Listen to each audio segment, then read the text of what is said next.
Hey everyone, welcome back to Themis and Thoth. Grab your coffee, water, tea, whatever you're drinking. Go and get that. Please let me know if you can hear me. Let me know if you can hear me.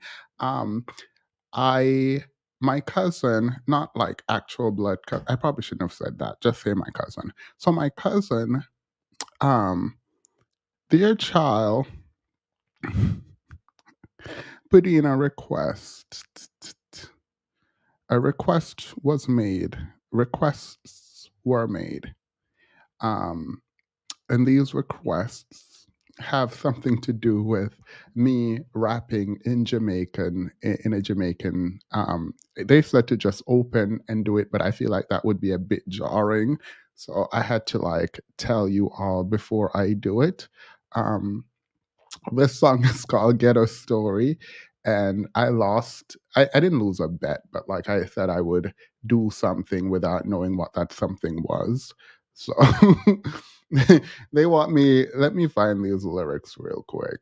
Mm, Let me find these lyrics real quick. I apologize. So this is called Get a Story.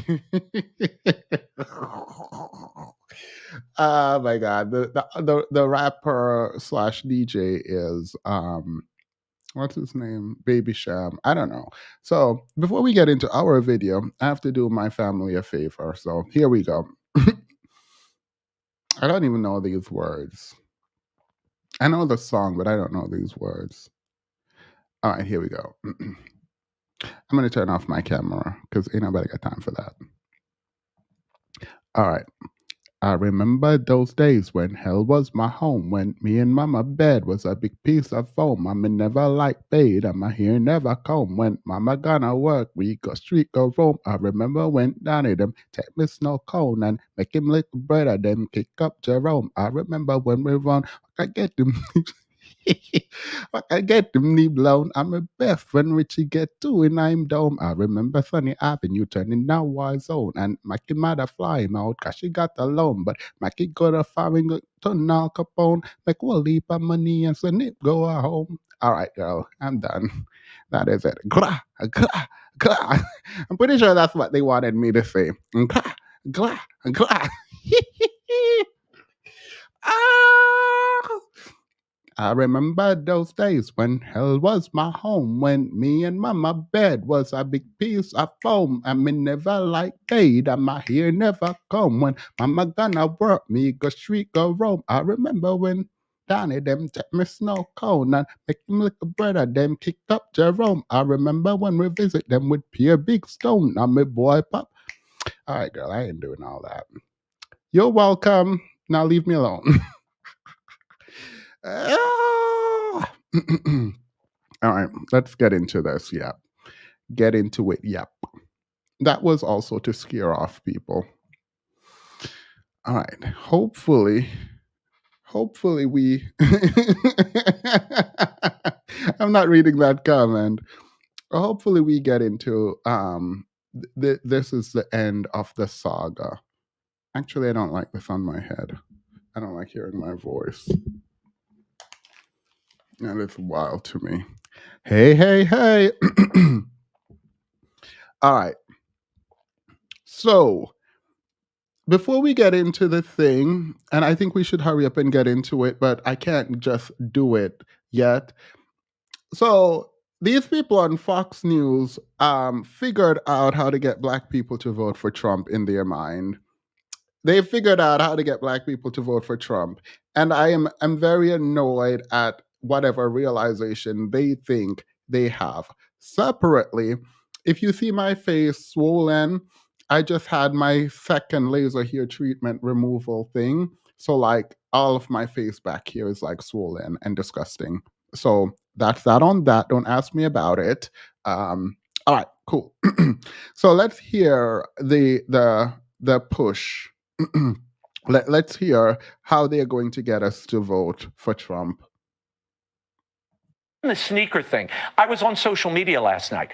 Very interesting. As you see black support eroding from Joe Biden, this is connecting with black America because they love sneakers. They're into sneakers. They love this is a big deal, certainly in the inner city. So when you have Trump roll out his sneaker line, they're like, wait a minute, this is cool. He's reaching them on a level that defies and is above politics. The culture always trumps politics. And Trump understands culture like no politician I've ever seen. Question for you on that point, though. Yeah. Will the people that are excited about the sneakers and excited about Donald Trump, will that translate into them going out and voting for Donald Trump? Well, anybody willing to put $400 down for a pair of sneakers? Yeah, I think that's commitment and love. I hope something. you're right. It's something. It's affection. Even the sneak. All right. So I was like actually getting ready to go in. I was about to go in. Like I literally was ready because I know me and the rest of the black population, we're ready to fight. Until I went on Twitter. And then I went on Twitter and I saw this and I was like, you know what? Let me keep my mouth shut. I said, let me divest from this information. Demas is so vain. He probably thought the song was about. Wait, what do you think I thought the song was about? I know what this. You thought the song was about me.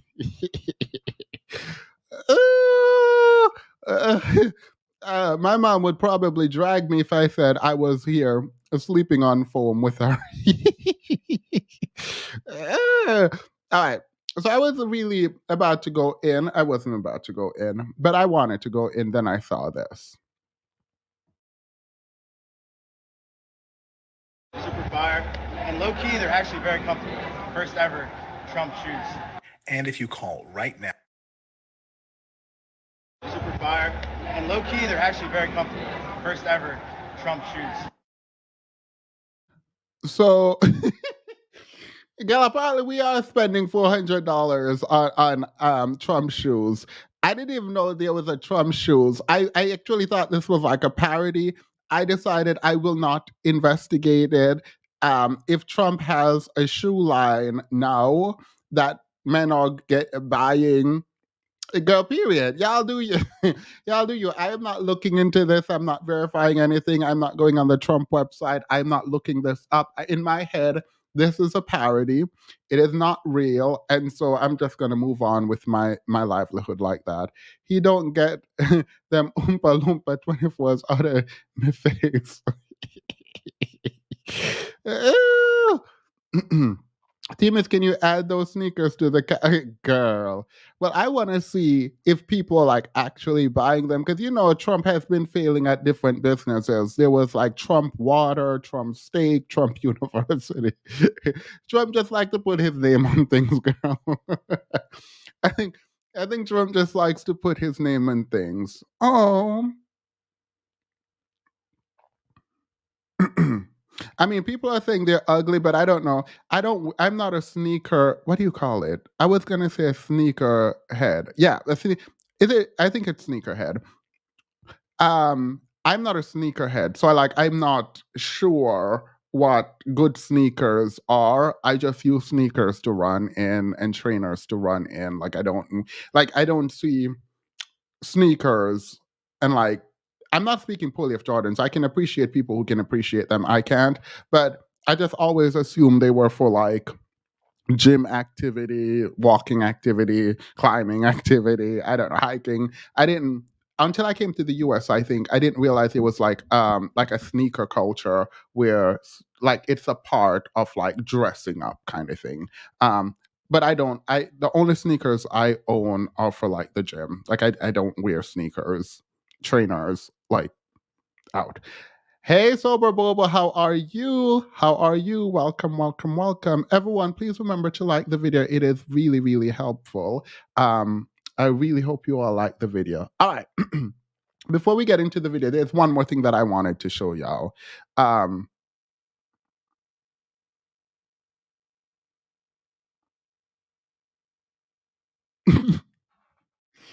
No, I'm not really. No, I'm not saying people don't like my shoe. And I remember the first time I went out, I kind of dressed up, and I think people took issue with my shoe.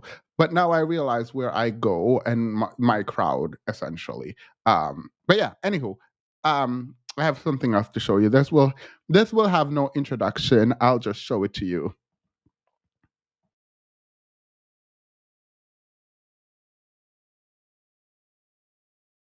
They blocked out the top part. We just gonna read the bottom. Yes, Paul is the father. Rachel has African American DNA in her, which can skip generations and cause a child to be born with darker skin. The baby is also a discolored. Because it has jaundice or something probably. Please be kind. I know Rachel ain't tell Paul this his damn baby. Let's analyze. Let's look at that baby nose. Let's look at Rachel nose.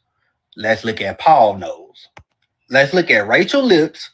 Let's look at Paul lips. Let's look at that baby lips. Paul, you might want to go holler at your black homeboy that you always inviting over to your cookouts. You ain't gonna convince me that's Paul, baby. That baby look like his name Kentrell. Boy, that baby look like his name Deshaun. Shit, at the end of the day, as long as Paul happy, you hear me?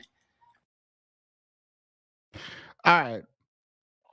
So it says, yes, Paul is the father. It doesn't say Paul is the biological father. So it just says Paul is the father. Rachel has African American DNA in her. Well, I'm sure. I am sure. If I am not sure of anything, I am sure she had African.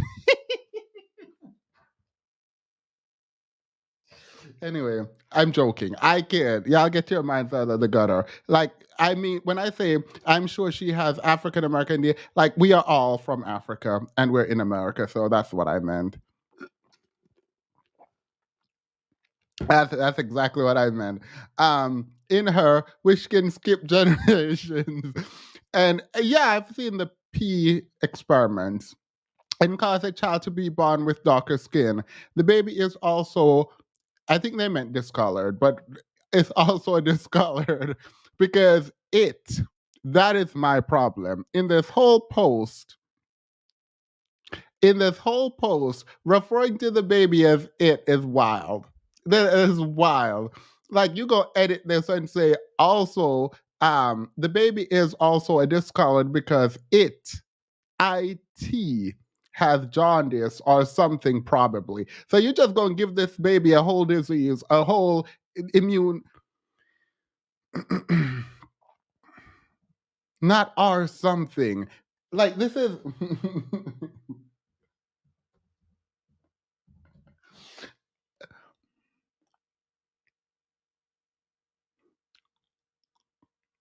You're going to give this child a whole skin condition. You're going to sit up there and say the child has something or something like you don't even know. You don't even know. I mean, look, this man is happy. That's all that matters. The father is happy. We don't understand what is happening, what is taking place here. So all we can say is good luck, congratulations. I'm here for it. You're here for it. We're here for it. All right. So last we left off, we were speaking about Legion. We're speaking about Legion and his lies. After he was kicked out of this woman's house, he became homeless. Showed up to I think the UPS store to sign the marriage certificate, and everyone backed off of him because he was smelly. And then he was given, I think it was $3 to get some chicken nuggets from his ex. From his ex-wife at this point. And so she's continuing to tell the story, and we will continue to listen. All right. Again, thank you, Yanni. Yep, the one with the offshore accounts. We're back at it again. Gone for a second, now I'm back with the jump off.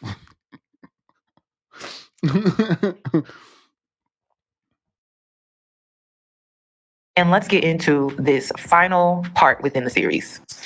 All right, part 45, who the fuck did I marry? So we are now end of July, August timeframe. During this time, Legion basically disappeared. Remember, I'm still waiting on the final divorce decree to come up. I'm actually waiting for the 30 days to be up so I can file the divorce settlement form.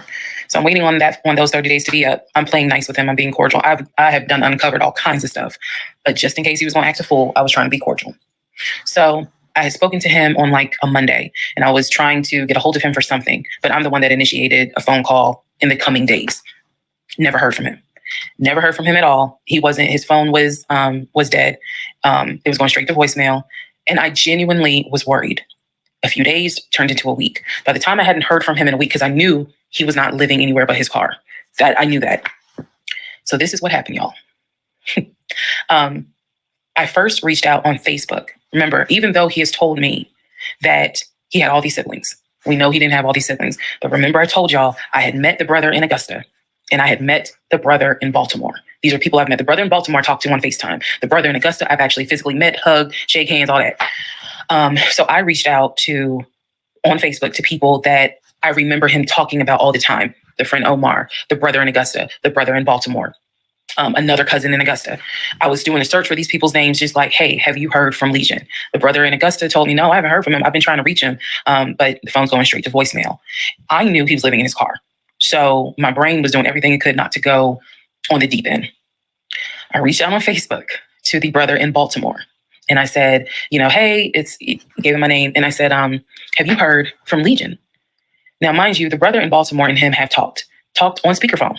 I guess it's important that I make that distinction. They have talked on speakerphone. So I know that they have talked at least in 2020. So I said to him, again, according to Legion, they talk all the time, but I've heard them on the phone in 2020. So I said, have you talked to him? The brother from Baltimore informs me, no, I ain't talked to him. He owes me money. So I ain't got nothing to say to him. And I said, wait a second, he was telling me that y'all are brothers. He was like, man, he's like a brother, but I don't fuck with it. I don't fuck with him because he owes me money. So they had not spoken. This is now July 2021. They had not spoken in well over 6 months. So all the phone calls, this is what it means, guys. All the phone calls that he had with the brother in Baltimore in 2021 were not real. Then I reached out to the Omar guy. And I remember the story was that he and him known each other years since California, worked together at the condiment company. I reached out to Omar and said, have you heard from Legion by any chance?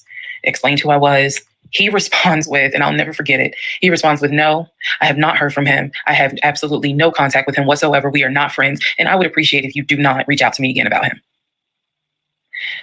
The stories I was told was that this dude is supposedly his best friend. Shocking moment. So they had not spoken in years.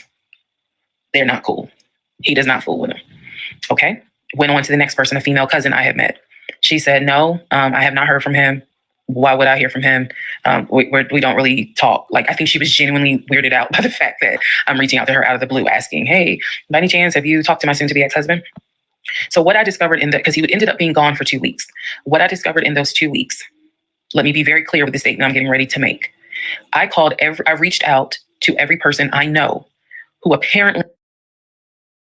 The last time we spoke, I said that she likes saying ex-husband. And I don't think it matters actually what that ex-husband was doing or who that ex-husband was. I think for some reason that means something to her. Because my soon-to-be ex-husband, girl, just say Legion. Sparta. Any boy put a foot, I get shook.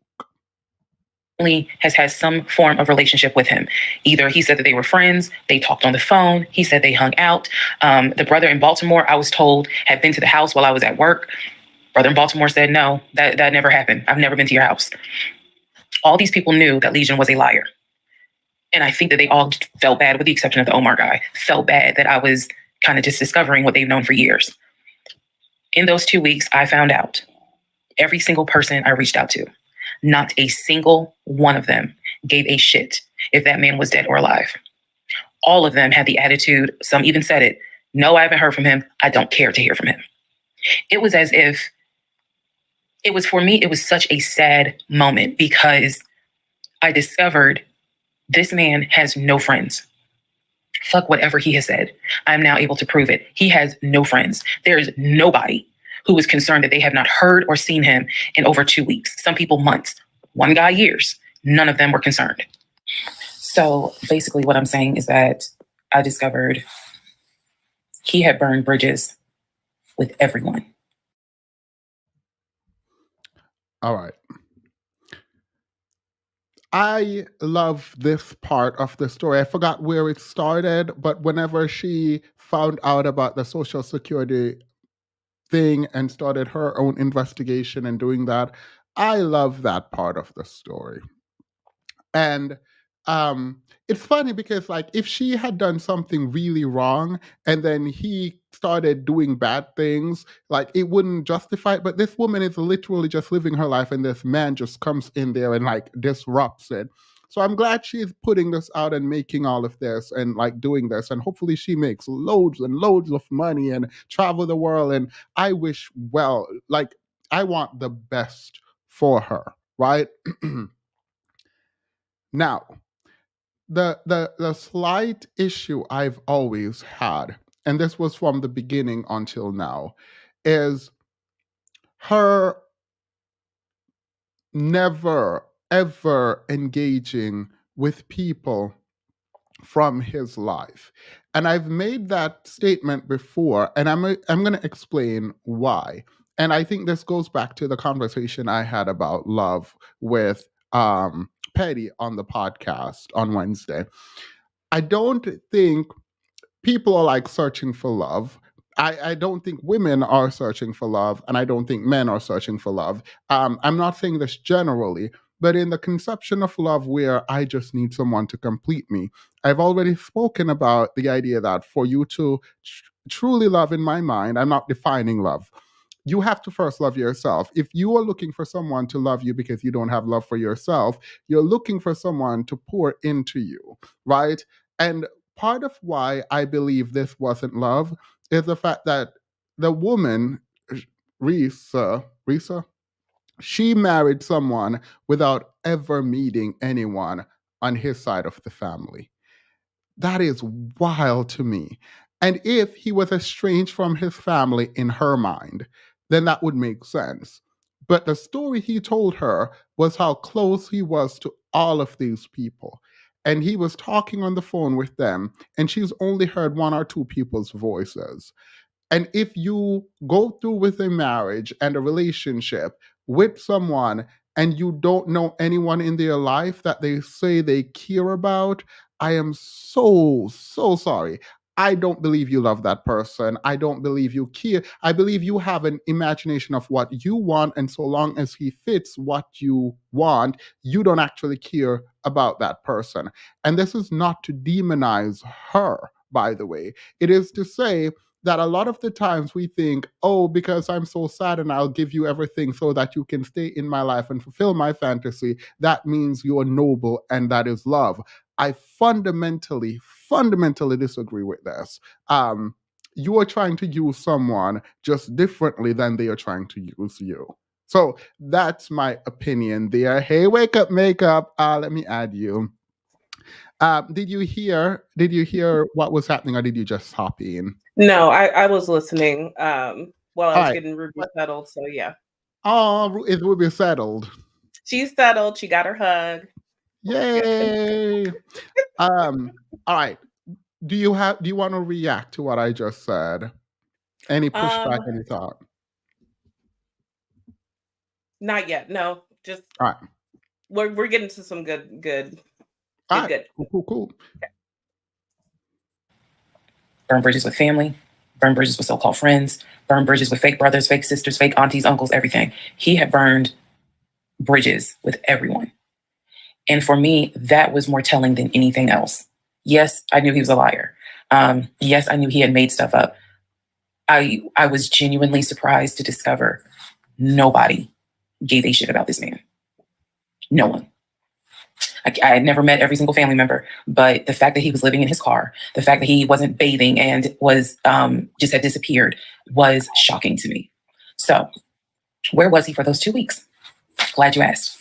He had checked himself into a behavioral hospital in Augusta. Why? Not to get help. No. This is July in Georgia. It's hot as hell. It's sweaty. It's damp. It's humid. It's everything. He checked himself into a hospital so he could stop sleeping in his car for 2 weeks. When he checked himself in, they took his phone, and that's why no one was able to get a hold of him. And by no one, I mean me. He checked himself into a hospital so that he could have a bed for a couple of weeks.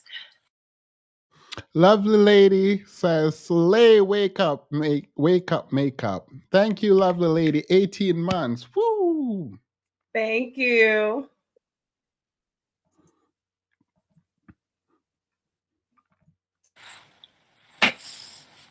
That's the type of human being that I was dealing with.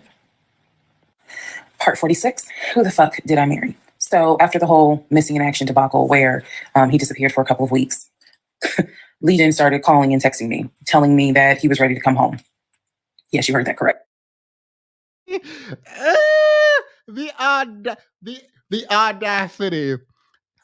If they got Kicked you nothing out, else. you cheated, you lied, and then you signed the divorce papers, but now you're like ready to come home. Come home where? To what? When? Why? How? Where's home? What is this home you speak of? Because the home is that is that Look, I'm starting to believe what you were saying because at first I was like, no, he couldn't possibly be doing this to have a place. Yes, he is. He is Yeah. doing this to have a place to live because as I started coming upon the other ex-wives, the stepson. She said, "A home." So what happened to his studio apartment? I need that Okay. filled in for me. Please remember to like Immediately. the video. People, they're saying they love your purple lipstick. Oh, thank you. Right. So apparently someone had told him that legally he did not have to leave the house when I kicked him out because it was a marital home and he had just as much right to be there as I did. So he started harassing and calling the shit out of me. He was calling, 30 times in 1 hour. He was Facebook Messenger calling me. Let me be clear. Facebook Messenger calling me.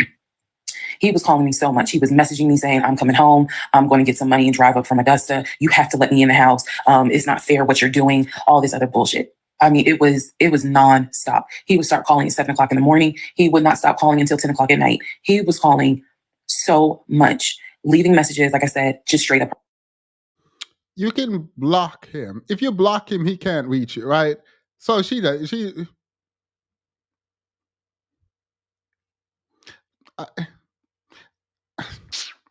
Like, I just don't like that's a quick fix. Like, But she blocked her number, her phone number, but that's why he's trying to get her on Facebook. But yeah. we'll block him there too. Like, what do you mean? But like, you know how crazy. Look, famous. Look, you know about fake profiles. yeah, and I'm a block each one of you and I can put my phone on silent when I work, and then I'll go back to blocking. Block all of them.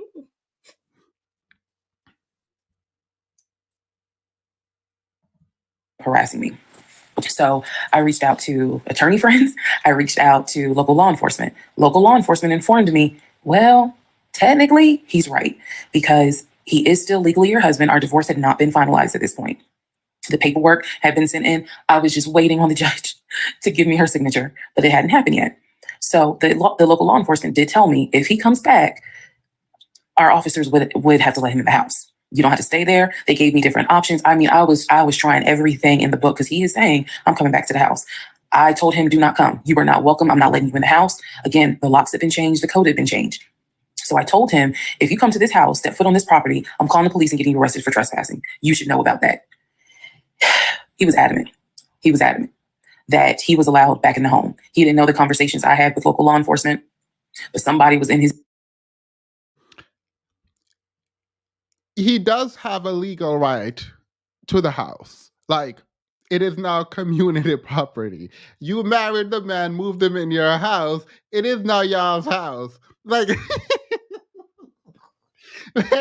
wait. And I think he probably is talking to people. He probably won't actually pull up and come in because, like, he's not gonna do that. But well, he did it. He does it. He does it. Let it play. Because by right, he does have he literally has a legal right. Like, this is why you don't just like move people in and marry, like randomly marry people you don't know. And it's not just marriage, right? The landlord-tenant laws, if you stay over a certain period of time and you change your address in some states, they have now a legal right to be there. You created a landlord-tenant relationship. And so, like, you can't just forcibly evict them by changing the law. Like, he could have dragged her into court, actually, if they weren't married, right? And even if they're married, like, this is kind of, you have to learn to protect yourself. Because this is wild. You have someone in your house, they stay over a month, their stuff start coming to your place. Now you can't just change your lock, because that is not a lawful eviction. Now you have to go through a whole eviction process to remove people from your home. Someone said, with what money? Yeah, I was about to say, what money? Who's gonna fight for him? TLA? His ear telling him, nah, you can go home because she's not allowed to kick you out. Okay. So I didn't know when he was scheduled to come because he was trying to get the money for the gas to get back to Clayton County. I tried everything I could. Basically, what my options were simple. Let him in the home, and I can stay in the home, put him in a room, just have no dealings with him. But again, I don't want to be under the same roof with him. This is what the local police told me. I could have an officer go room to room and let his body cam film the room to see the condition of the house. And if Legion showed up, I would leave the house. I can go to a family member's home and stay there. This is literally in August, right before my lease is up. So I was already moving. I had already secured another home, did exactly what I said I was going to do, moving to Cobb County. So I just needed a couple of weeks before I vacate the home. So the other option was, again, have the officer film the home with the body camera. That way it shows what the condition of the home is at the time that he moved in. So if anything gets messed up, I can sue him. What am I going to sue him for? But nevertheless. What part of individuals home together do you not understand? This is an apartment, I presume, it's going to be on both of y'all. Like the idea that you think you and your husband in the home and you are both living together, he messes up something is not on both of you is wild. And you are the one with resources. It's wild to me that you thought if he moved in and break all of this stuff, unless you can show that this was like willful to like harm you, then maybe you have an argument there. I would have to look at the laws in Georgia specifically. But like, that's not how this works generally. Like, you don't like, oh, we live together, we're husband and wife, but he's the one who broke this. Well, I'm coming after the person with the most money. Y'all are in a relationship. This is a community property, community damage. What do you mean? She already got all his stuff anyway, so. Or the third option is I can stay there with him and make life miserable. So my plan was the option of have them film the home. I was not staying in the same house with him. I didn't care. Also, there was no guarantee. And I told the officer this, look, if y'all allow him to stay in this house, I am telling you by tomorrow morning, every utility in this house will be off. He will have no running water. He will have no air condition. This place will feel like a sauna. It doesn't, you can't say if they allow him. I mean, I understand her frustration, by the way, completely understand it, but they can't do anything about it. They literally can't do anything about it. Officer kind of chuckled and was like, again, ma'am, I mean, this is one of those domestic situations. He is allowed in the home. Okay. So again, I had no idea when he was coming. I was on pins and needles every day. I'm seeing the phone ring, like I said, about 30 times every hour. I'm seeing the messages. I'm seeing this. I had reached out to a police captain. I had reached out to the chief of police. I was trying to get all kinds of help. Like, it ain't what you know, it's who you know. So he eventually tells me I'm going to be there on Wednesday. This is just an example. I'm going to be there on Wednesday. I had been calling a police captain who was really gracious, really kind, and was trying to help me because I was like, bro, I just need 2 weeks and I'm out of this house. And we already knew he legally could not go to the new house. I was trying to see if I could move in early to the new place. The landlord was like, I really can't let you. So I felt like I was running out of options. He's saying he's coming. He's saying he's coming. He's adamant he's coming. I guess somebody felt sorry and gave him some gas money so he could drive from Augusta up to Clayton County. So the day before all this goes down, the police captain called me and he informs me that they ran his name through GCIC, which is a database that law enforcement agencies use. Turns out he has a warrant for his arrest. So the police captain says this changes everything. If he shows up to the house, don't do anything, call us. I will have officers to your home and they will simply arrest him. So I know that this is a short part, but I'm going to dedicate the next part to what happened when he showed up to my house. Part 47, who the fuck did I marry? So. Because are we surprised? Are we surprised at this point? I'm surprised that that's what the officer said, instead of like, are you fearful? Are you in fear of your life? If so, go get a restraining order. Or protective order. Something. Wait, I hate my I hate them. Look, you go stay out of this house one way or another. I don't know what you mean. Because this is the luck, like this is lucky, right?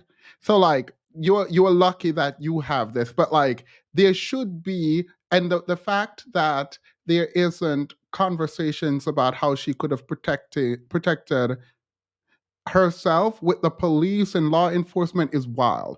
Because like Mhm. I can't give I'm not giving legal advice, so ignore everything I'm saying right now, and I'm gonna summarize it.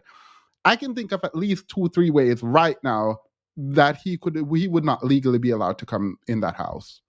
And the fact, well, I mean, they're not attorneys, but like the fact that like the police is like, girl, we don't know what to do. This crazy person might have to come live with you is wild. That is wild.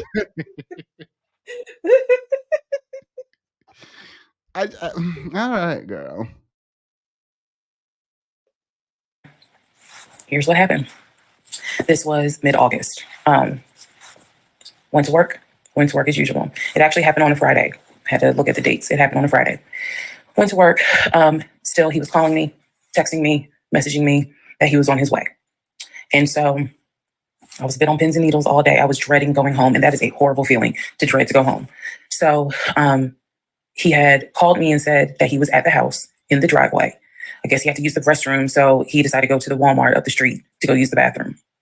I wasn't answering phone calls. I wasn't answering text messages. I simply called the police captain. I said, hey, he's saying that he's at the house. The police captain himself drove by the house, but I believe he drove by the house when Legion went to Walmart to use the bathroom.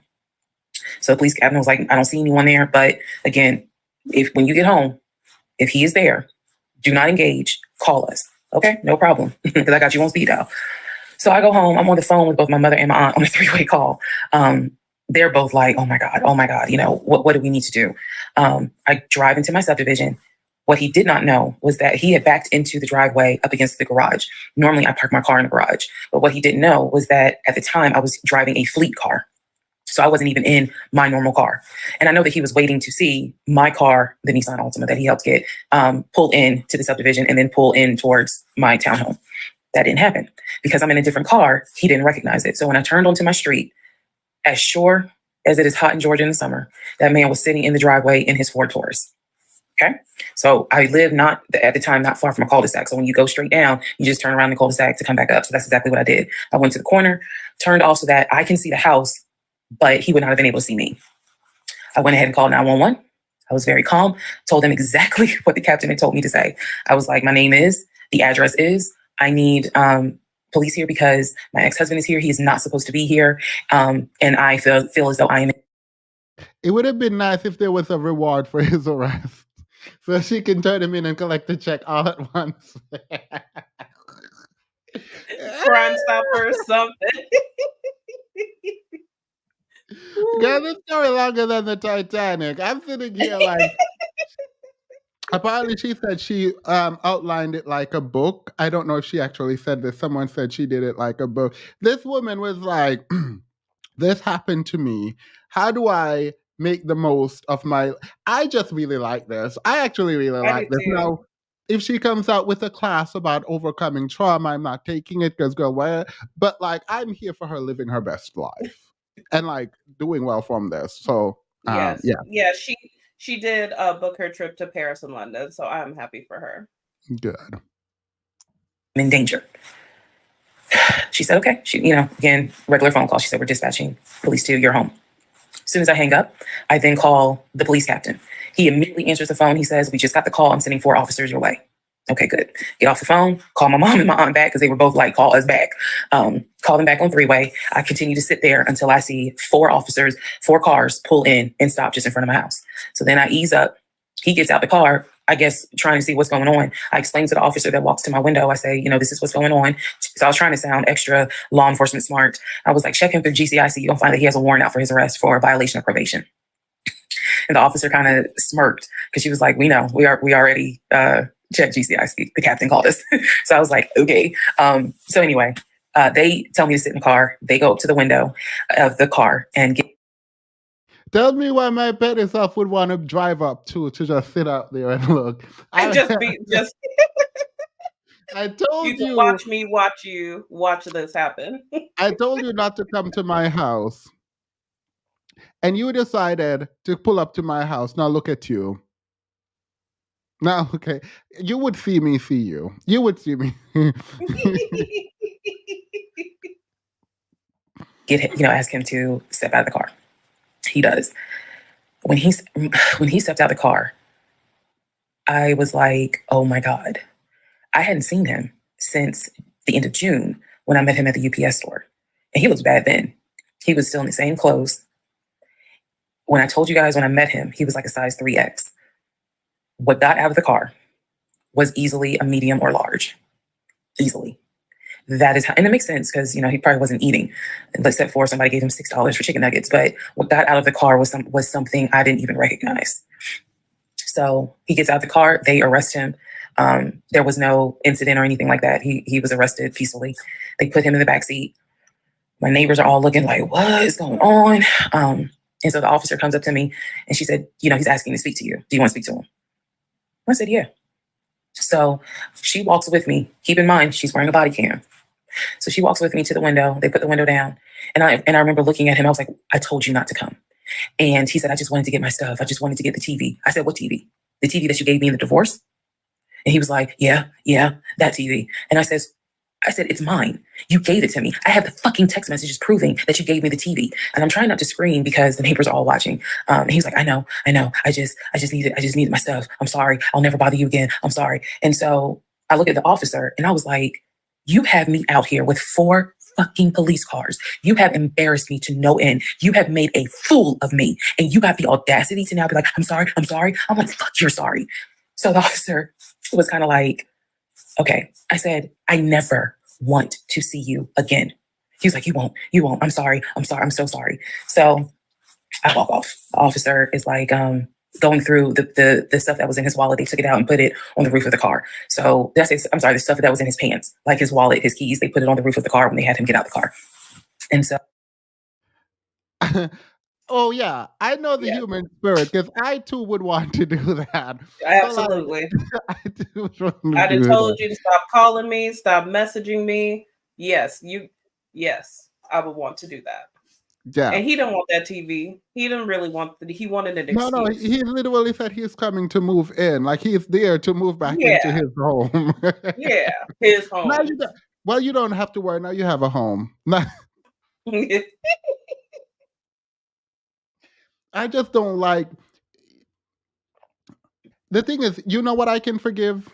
I can forgive someone who does an elaborate scheme if they were hurt. Like if, let's say you go home and someone cheated on you and you decided to stay and plot your revenge. That I could understand. But to just make some stuff up just because, like you just made this person's life hell for no reason. Like for no reason. Like if you were sitting down and I ask, why did you do that? You can't say they hurt me or they did this or they did that. They just like, you just did it. And you didn't only do it to that person, you did it to a bunch of people. Multiple people. Because it's not about those people, it's about him. So she's just like, I said, did you catch all that on body cam? And she said, yeah. I said, he gave me the TV.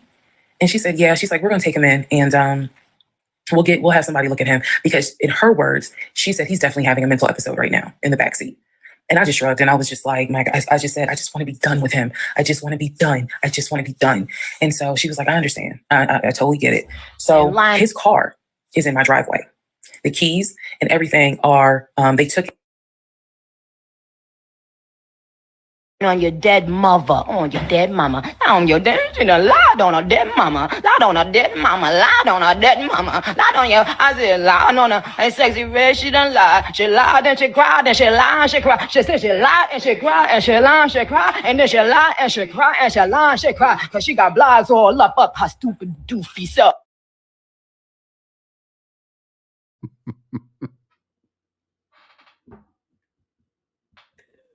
Why are you like this?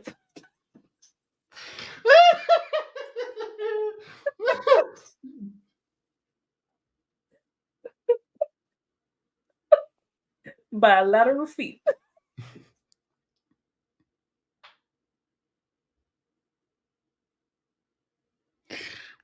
I don't think Nikki will ever live this down. Never. She will never live this down. Somebody took her internet because she's been real quiet. She's been real quiet. Somebody shut off her internet and took her phone. Ooh. It with them because I guess since it was on him, they took it with them for processing at the jail. I think that's how that works because I didn't see the wallet or the keys afterwards. So at this point, 4 officers leave. I go into the house. Everything's peaceful and calm. A few minutes later, I go outside to check the mail. What's in the mail but a letter from the court? I open it up. I go into the house because, again, it's hot. I have my wig on. My head is all sweaty and stuff. I'm just angry and just angry. That raised my blood pressure. So I go in the house. I sit on the steps inside the house, and I open up the mail from the judge, and it's my final divorce decree. And I'm smiling right now. But y'all, when I got that divorce decree sitting on the stairs, I broke down into ugly Oprah tears. I broke down. It was as if a year worth of weight came off of me. I broke down, and I mean, I wailed. I broke down. I broke down so bad. Next part. All right, part 48. Who the fuck did I marry? So after I finished breaking down, wipe my tears, and his car is still in the driveway. I couldn't park in the driveway. So I called the car company. I had called the car company once before when he went missing for those 2 weeks to ask them if they maybe had a tracker on the car and could track it. And the nice gentleman informed me that the tracker had not been giving a signal off for about 5 months. So he wouldn't really give me details on the car, but obviously the car payment was not being made on that car. It had not been made on that car for quite some time. So he and I split in June, but apparently the car payment wasn't made long before June. Can't speak to that, but he still had the car. So called the car company. I told them, I understand that y'all looking for this Ford Taurus. And the lady said, yes, or you can make a payment. I said, no, y'all can come get it. Here's the address. When do y'all want to get it? And she said, well, I can have a driver come get it tomorrow morning. I said, no problem. That car will be ready for you to get it tomorrow morning. And so the car was repossessed out of my driveway the next morning, Saturday. The driver was there about 7 o'clock in the morning. He had the master key for the car, cranked it up, drove it, put it on the tow truck, and left. Here's what that now means. When Legion left. Look, sorry, tangent. I know Oprah, Lee Daniels, maybe not Lee Daniels, and Tyler Perry are laughing so hard right now after Monique went on stage and cursed out her son like that. I want to do a video, but I'm gonna leave Monique alone because y'all be dragging me too much. But it is delusional to think she is like this sweet, kind person. And that was not funny. But not getting into that yet. But I just saw Oprah's name and I'm like, they're probably like laughing right now. They're like, the only person who could have taken you down, Monique, was you. And you did it. Right. Left my house in June. He left with 2 bags of clothes. Everything else was in my house. At the end of July, or towards the end of July, everything that he had left in my house had been donated to the domestic violence shelter, which means that the only thing that Legion had were the clothes that he had taken with him in the car. When he got arrested in my driveway, all of his clothes were still in the car. And when the car got repossessed Saturday morning, all of the clothes were in there, which means that when he went to jail, whenever he got out, he only got out with keys to a car he no longer had, a wallet with probably no money in it, and the clothes that were on his back. Everything else was gone. Now we can fast forward to what happened around August 29th. So I was scheduled to move August 31st. Remember, I'm moving up to Cobb County. We had been checking the court documents. He had a court date scheduled for around August 29th or August 30th. I don't remember the exact date. The court time was supposed to be around 9 o'clock in the morning. My mom was watching the court filings online. And according to her, because I missed it, they showed him on the screen because this was still during Zoom. They showed him on the screen, and then he was ushered out of the court into like a back area, and an attorney spoke on his behalf. Between the time that he had been arrested and the time of the court date, I had never in my life slept so good. Truthfully, never slept so good. I was officially divorced. I had no ties to him. There was nothing in the house of his there was nothing of his that was still in the house. I felt free. So when the court date happened and my mom told me what she saw on the Zoom, I was confused. Is he getting out? Is he having to serve time? What's going on? I called the court to try to speak to his attorney, and his attorney had a horrible attitude and was like, "Why are you calling me?" And I informed him, I said, "Look, I'm a bit afraid of this man. So can you please just tell me if he is being released, or is he going to be kept, or if he is going to be sentenced to a longer jail term?" He said, "No, he's not being kept in a longer jail term because the warrant had expired." So when the police arrested him, yes, it was a valid arrest, but the warrant had expired. So I believe the warrant had expired like 6 months earlier, but of course it wasn't put in the system. Which means that if the court date is August 29th, he's going to be released August 29th or August 30th. I'm moving August 31st. So my mom was just like, "Please just spend the night at your aunt's house. Like, just spend the night at your aunt's house, then go back to the house during the day. The movers will be there, and then just move." So that's exactly what I did, because there was concern that he would get out of jail angry and catch an Uber with no money and come back to the house, either for retaliation or because he's just in a fucking manic mode. And so that's where he went. I really didn't want to take any chances. It's just that simple. I did not want to take any chances. I knew that at that point, legally, the law's on my side. Y'all are divorced. You have no reason to be at this home. I knew that that's what the police would say. But I wasn't 100% sure, because truthfully speaking, I did not know this man. We can make all the jokes we want. I did not know this man. I thought I knew him, but you never really know a pathological liar. So needless to say, he got released August 30th. I went to my aunt's house for the night. August 31st, I went back to the house. The movers were there. Sorry, I was thinking about warrant expiring because that does not make sense to me, but I completely forgot that there are statute of limitations for certain crimes, and if the statute of limitation runs out, then the warrant would expire, right? Because you can't do anything about it, right? So that's what I'm thinking. I need to know what the warrant was for. What was the warrant for? You remember? I need to look that up, and I also need to look up the statute of limitation on that. It is in Georgia, so I do need to find that, because I want to understand what happened. Probation. He violated probation. All right, I need to look into this. I know warrants do expire. A warrant for your arrest generally don't, so that's why I'm a bit perplexed right here. Yeah. But we'll see. Packed me up, and we got out of there so quick. I think they packed me up in about 2 hours. I honestly told them, there is extra money in this if you guys can get me packed up, meaning loaded up onto the truck, because everything was packed. But I explained to them, this is a domestic situation. I need you guys to move quickly. When I moved out of that house on August 31st, anything that Legion touched, I got rid of. I sold the furniture. I sold dining room tables. I donated plates, glasses. When I tell you, I moved out and I started over. I completely purged my life. Completely started over. I mean, I was not willing to take a single item into my new home that reminded me of him. From the dishes in the kitchen to the towels in the linen closet. When I tell you Amazon and Ross were my best friends, I mean, they were my best friends, because I could not fathom moving into a new home, a new space, with anything that reminded me of him. I sold a bed, got a new bed. If he had bought me clothes, I got rid of them. If he bought me shoes and purses, okay, I kind of kept the heels. But everything else I got rid of. So I completely purged my life, completely. Started over from the bottom in terms of just the move. Now the whole team here started from the bottom.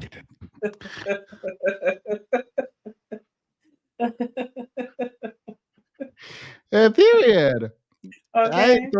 I'm not throwing nothing away. I'm gonna sell. I am not. No, I don't care how dignified that is. But I have a follow up to this. But let me hurry up because I do actually want. I have another video that I want to watch. Okay. I could not take any piece of him with me. Could not. Part 49, who the fuck did I marry? So after the whole, I moved and I started over, basically, completely started over. So there was a period of time where different people had reached out to me, people who knew him. Apparently, he was still trying to find a couch to sleep on. And so one guy in particular had reached out to me because I guess Legion had asked him if he could come and stay with him and his family because he was homeless and had nowhere to go. And so he had lied and told the guy, because again, he's a liar. So he had lied and told the guy that, I had kicked him out or divorced. I had taken all his money. And so that's why he's homeless. So the gentleman simply was reaching out to me on Facebook to confirm what is actually true. And he and I talked, because he ended up calling me. He and I talked for a while. Very respectful, really nice guy, very compassionate. And so I told him, I was like, I said, we are divorced. So I have nothing to do with him. I said, I wouldn't bring him in my house with my family if I were you. But that's just me. And so the guy was like, lady, he didn't say lady, but he was like, lady, you dodged a bullet. He was like, I know you may not see it now, my sister, but you dodged a bullet. You dodged a bullet big time. And so, just in What bullet exactly did you dodge? I thought the bullet hit like it was a direct, like it. She doesn't have his child. She has no other ties to this. Female. I wouldn't. If she called me, I would not say you dodged a bullet. She got grazed. So sorry. I am so sorry for your experience because it don't sound like you dodged much. She got grazed by the bullet. She got grazed. This 52 part, this 51 or 50 how many part series don't sound like it. It was a graze. It's a graze because they never joined their bank accounts. They never joined what? They never joined their bank accounts. They didn't end up on a mortgage together, thank goodness. The only thing he was on was her car. She got a new job. She said she is not the woman. She don't even remember the woman she was before him. She's not the same person. And she hasn't mentioned it. I'm sure she has gone to therapy or has sought therapy or something to that effect. I hope. All right. Well, you can say the bullet was dodged. I'm going to say she didn't have his child. She is not tied to this man for the rest of that child's life. Thank goodness. I mean, she might dodge one of the bullets, but she didn't dodge all of them. I mean, she didn't dodge the bullet. Like the Lord removed her from it. Okay, we'll call it a through and through type of gunshot wound. GSW. I had a Nicki Minaj like fragment something. You know how she said fragment foot. But like that's not okay. Because the reason it's not okay. Wait 1 second. Give me a moment. You gonna get up off my girl Megan? On your dead mama. On your dead, on a dead mama. Lied on a dead mama. Lied on a dead mama. Lied on your. I said lied on her. And sexy red, she done lied. She lied and she cried and she lied and she cried. She said she lied and she cried and she lied and she cried. And then she lied and she cried and she lied and she cried. Cause she got blogs all up her stupid joke. Time lied on your dead mama. Lied on your dead mama. Lied on your dead mama. Lied on your dead mama. Lied on your dead mama. Lied on your dead mama. Bear, you dirty fucking mama. I hate that. I was literally trying to skip the cursing. I was like trying to time it to skip the cursing, and oh my god, I'm so annoyed. Oh, Nikki. That man is a liar. I wish Nikki would have done a remix for the man. Like, I feel like Nikki should do a remix for this man as opposed to going after that woman, after Megan, who did nothing to her, really. I feel like Nikki should do someone need to do a remix for this man. Seriously. Now,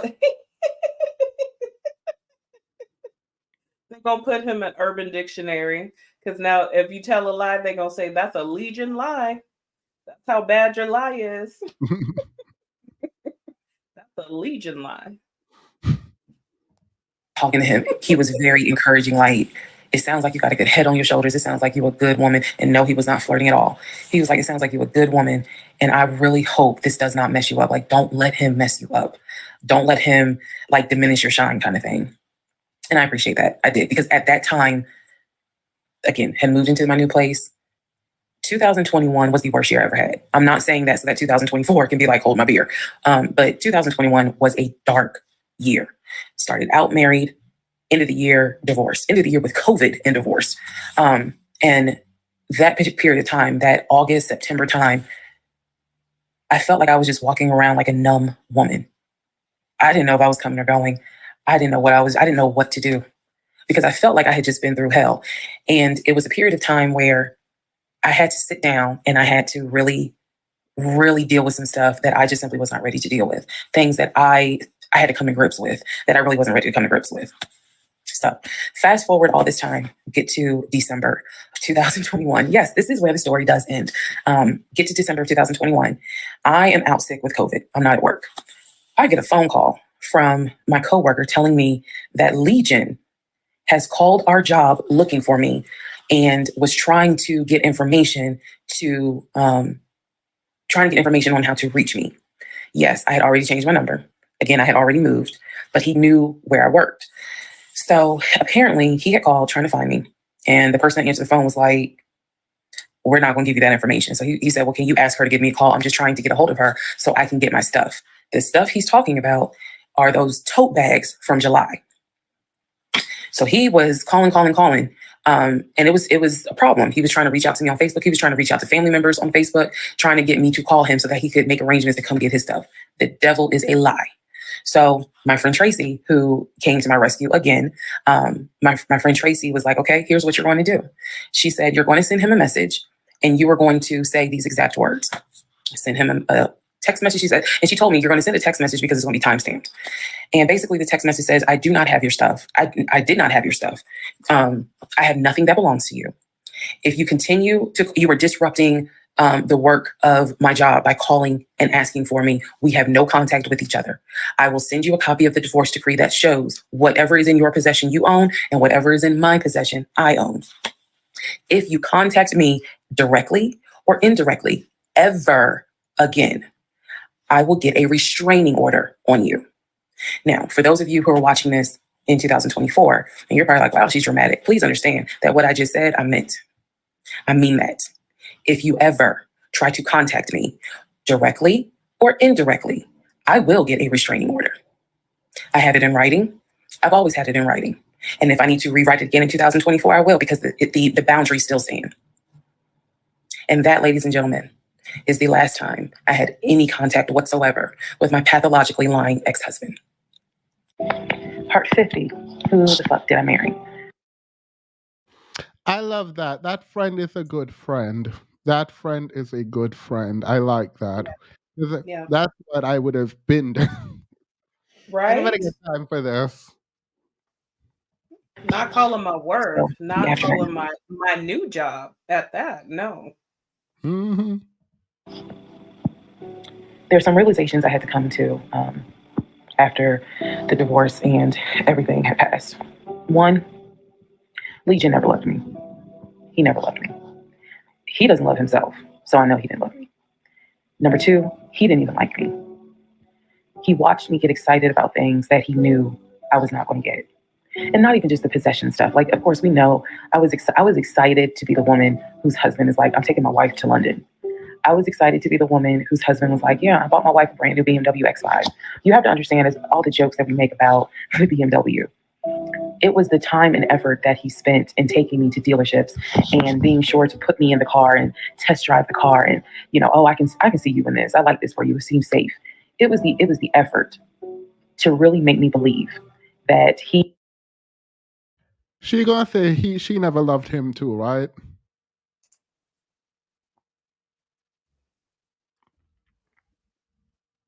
he was going to get this just for him to fuck with me. The effort in taking me to all these homes, to see my face light up as a woman who grew up on welfare, to be able to walk into these 4 and 5 bedroom homes knowing that he didn't have any money to buy it. Imagine if he had just been honest and said, hey, I like in my free time to go to open houses and just see how the other people live. Imagine if he had just said that versus wasting not only my time, but wasting the time of the realtors who did nothing wrong. There's a level of cruelty to my ex-husband that I had never experienced before. And God knows, I pray I never experience it again. That's the word that comes to mind when I think of him. He is cruel and it wasn't just me. He did it to the ex-wife. So do I trust? No. I trust the people who were in my life before him. If we were friends or if we were in a relationship or whatever, and I knew you before him, I trust you explicitly. But if you're somebody I just met, I don't trust you. I don't. There's no point in me getting on here and saying and making it seem like, oh, I'm so strong, I'm so brave. I struggle big time. Because on one hand, I want to like someone. On the other hand, I'm immediately thinking, what if it's a repeat? And I'm going to be honest with y'all. Oh, I hate people doing the music. I don't even know if I'm going to get a copyright strike for this. But the reason I hate music is like, don't tell me how to feel. Let me feel how I want to feel based on what you're doing or saying. Don't add the music to manipulate my feelings. But without the music, I would feel the same way. But I just don't like the added. It's too dramatic for me. How and ever. And then people do it on YouTube. I try not to do it because like, it's like editing in a personality when you do a video. Don't at me at the other content creators who do it. But it's just like really, really, really sad. Demas, watch his movie. No, the movie is fake, so like give me the fake emotions. But like this is real. Right. I kind of don't like it. I kind of don't like it when people lie to themselves too. Like I wish he'd said I didn't love him either. I don't know why I think that, but I feel like part of the thing is like a lot of people think this is. Let me move on because I don't want to define love for anyone. I can't go through that again. I can't. Every single thing in our relationship was a lie. It took me a while to realize every single day this man lied to me. Every single day he lied to me. Every conversation he had was a lie. I will never know how much he lied to me. I'll never know. I've made my peace with it. I will never know how deep it really truly goes. I only know what I experienced and I only know what God allowed me to see. But I'm willing to bet that there's a lot I still don't know. When people say, oh, you dodged a bullet, like you just, and I've read a lot of the comments on this, and people have sent me a lot of the comments. And so I need to make one thing very clear. I am fully aware I dodged a bullet. I am so grateful to my God that I did not have that man's child. I'm sorry if that offends some of you, but it's the truth. I'm grateful that we didn't buy a house and that I'm not financially tied to him. What do you mean you're grateful you didn't? I can understand grateful you didn't have a child, but you couldn't have bought a house. What do you mean? What do you mean you're grateful She you didn't didn't know buy that a house? though. Like, that She was didn't never know an that though. option. That was never enough. But she didn't know that. She didn't know that though. You ain't gotta be grateful for that. It wasn't gonna happen. It's not like, oh my God, it almost happened, so I'm glad it did. Just like, but did it almost happen though? Like, well, she had the emotional attachment that comes with house shopping and thinking you're gonna live your dream.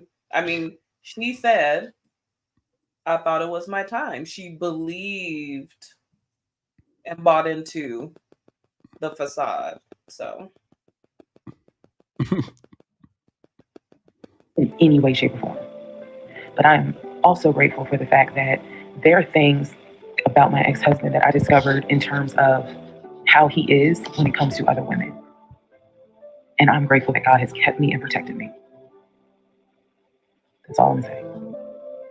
So when I started out making this series and I made the decision to tell my story, my motive was I just want to help one person. If there is a woman out there who's like, God, I want to be married and I met this guy and something don't seem right, but maybe it's not that bad. My advice is, honey, just go ahead and do your research, because I can honestly tell you, being single sucks. Okay, in my opinion, sometimes it sucks, but being married to the wrong person is a type of hell no one should have to go through. You should not have to be married to someone that does not like you. You should not have to be married to someone that doesn't even love you. And I know what that is like. I know what it's like to be told, hey, babe, I love you. And yet, I swear, I think that man sat back in the recliner with his WWE Championship Roman Reigns belt and laughed his ass off at me every day. Like, damn, she really believed it. I do. I really do think that. That is sick. The fact that you think that is, oh my God.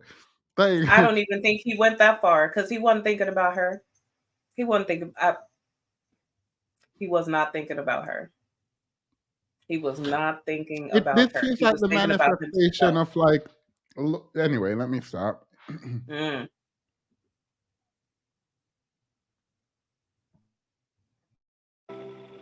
My radar was broken because I am an intelligent woman and I know that I know better.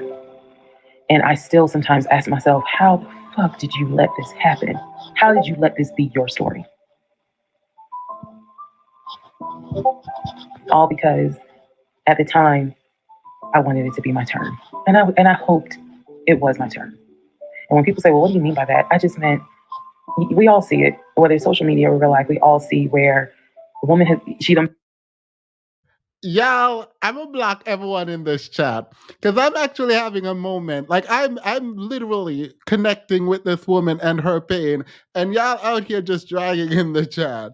I can't do both. Like I can't connect while y'all dragging. Like I can't do it. Look, y'all got to understand, when you meet a narcissist with a personality disorder, remind you, she's not the only one. That's the thing. She's not the only one telling these stories. His family done told stories. The ex-wives have told stories. The ex-girlfriend, the stepson. Look It's at not about a radar. Look at this. My turn. Stop it. Yo, this is a double entendre though, because it's like my turn, like I'm finally chosen, Right. or it could be my turn. You messed with me, now watch Now this. I'm gonna get you. Yes. Or my turn, where I fail, I'm started at the bottom, now I'm here. Because she's living life now, hopefully. So Right. this Because does if not have I to be wrote, a read. yes, if I wrote a book, like if this was my thing, I would have turned it into a novel, and I would have wrote the ultimate revenge. Mm-hmm. Ultimate. Someone said they're waiting for the realtor. Girl, if I were that realtor, I would have been Look, out. I would have come I out want, already. Because I want to yes, I watch want that. all the realtors. Look, the realtors, the salespeople at the car dealerships, all that.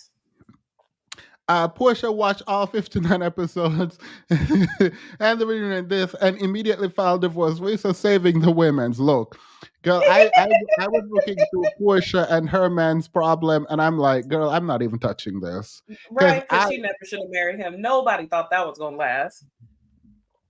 Maybe Portia is actually quite smart, and she only did this for the story, the storyline. Because now she has all kinds of deals, and I'm like, okay, girl, period. She getting alimony and spousal support too. Been through some stuff, but she finally met someone who appreciates, loves, and respects her, and it is a beautiful thing. I had hoped that when I met him, it was my turn for that. And instead of being obedient, I wanted to be right, and I wanted to do what I wanted to do. And it's hard for me to accept that Portia is smart, even though I want to, because that Underground Railroad comment lives rent free in my head. That the fact that Portia thought the Underground Railroad was an actual like train. Oh no! Oh no! That lives rent free. That lives rent free in my head. Like I will be having a bad day, and I just think about what Portia has said when she thought the underground. She was like, "Where do they come up for ear, guys?" Like, Stop it. oh. She's all up in my Oh, business. so Get that down. decision was heavy. The toll of reliving this whole scenario was heavy. It was. I'm almost surprised at how hard it was to actually finish this playlist. Not because I couldn't remember stuff. I probably remember way more details than what I actually put out. But it's just the fact that it's like I'm reminding myself, how did you let this happen? So, therapy is real. Therapy helps. Stella Rosa Black helps too. And yes, I will one day get to London. I will get my dark blue BMW X5 with cognac interior. I believe I will get those things. Just got to get them a different route. So, thank you all for being on the playlist of Who the Fuck Did I Marry? I promise I will go live, and I will let you all know when I go live so that we can have a wine night full of questions and answers. Thank you for watching. Anyway. All right, so let's do the discussion. First and foremost, let me drop the link so that people can join in on this discussion. It is my turn is a problem when it comes to being chosen.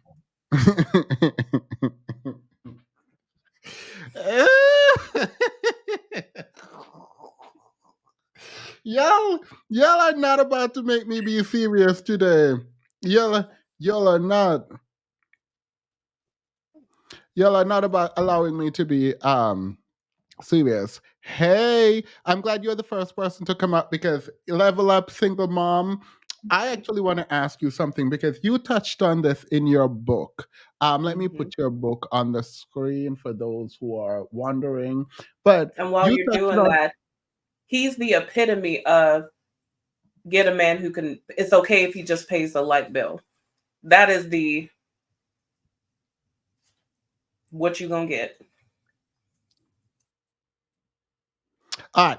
I forgot to put your book up the last time, so I won't do that again. Anywho, I appreciate so much the portion of your book. I mean, you already wrote it, so it's not like I'm putting it out there. You were talking about retroactively getting back with the person who you had a child with in order to sort of fix and become a family so that you wouldn't be the person who had a child out of wedlock. And this lady talked about it in a similar way, but I don't believe her. I believe she just wanted to be married. But she also thought, well, if I marry this person, then him moving in and him and I doing this and that would not be so much of a sin. What are your thoughts on that? Hi everybody. Happy Hey, Friday. happy Friday.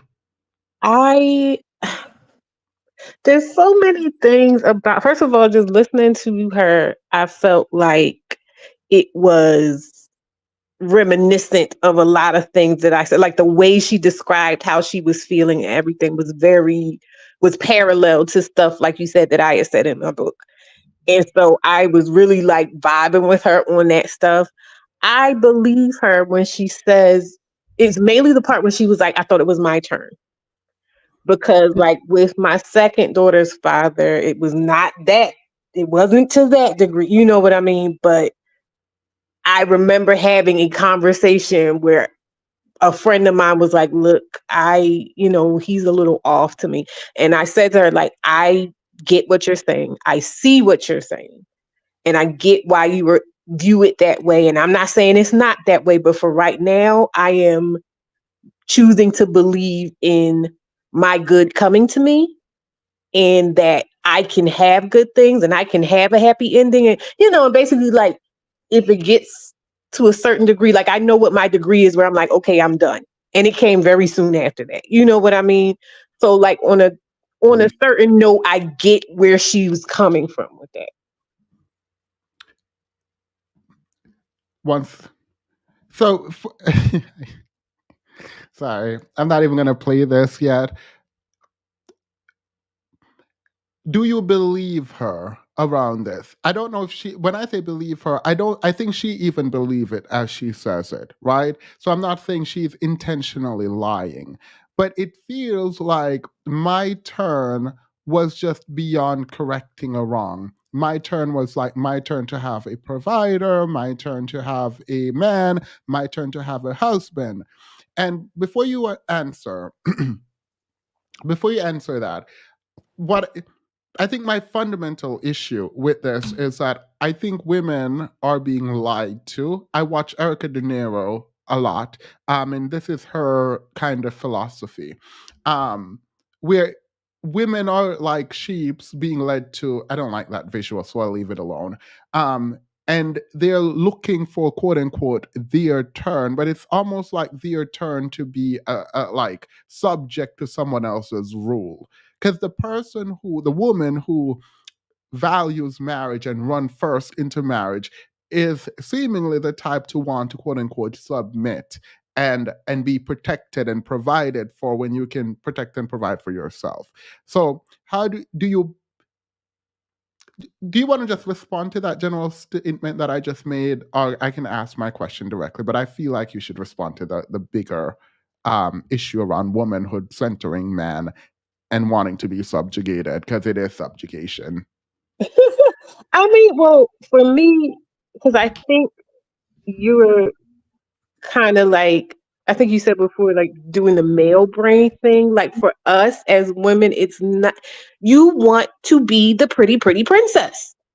Period. You know what I mean? And yes, that may come under the umbrella of patriarchy, but you're not thinking of it like that. You're like, okay, yeah, sure, I'll cook, I'll clean, I'll whatever. But mind you, she was saying like the actual dynamics of their household, she wasn't even subjugated in that way. She, he would cook if whoever got in first cooked, and you know what I mean? And she just generally kept a clean house, it sounds like. So she wasn't even saying it like, she was like, look, he was catering to me, he was taking care of me, I he was mean, playing. he didn't have a home. He didn't. He Somebody was said soft girl error. I know that's right. That is he, exactly what it was. he didn't have a home. But do you agree that it's a setup?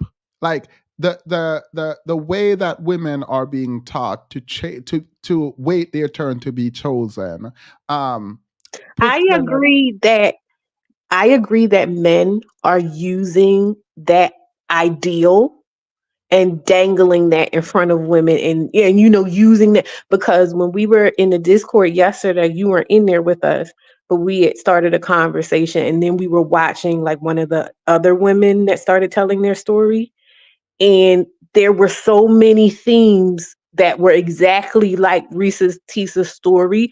But then as I was listening to her, I was like, oh my gosh, I went through it, not with the baby father, but like with the last guy that I was dating. And I stopped dating because I saw him like trying to dangle certain things in front of me. I'm just like, you don't know who you're dealing with. I'm just done with you.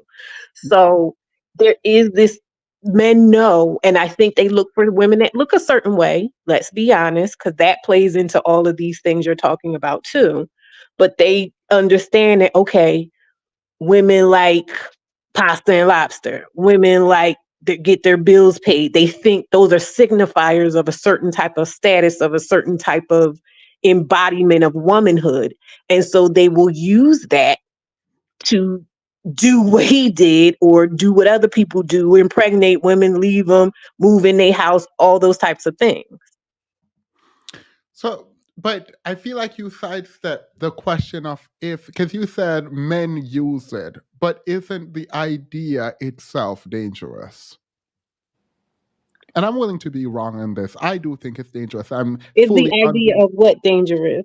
being Being taken chosen and care being of? like the idea that you want to be the pretty pretty princess in a relationship, like that I'm going to be chosen and protected and provided for. It feels like it diminishes your capacity for yourself, and in so it is de facto dangerous.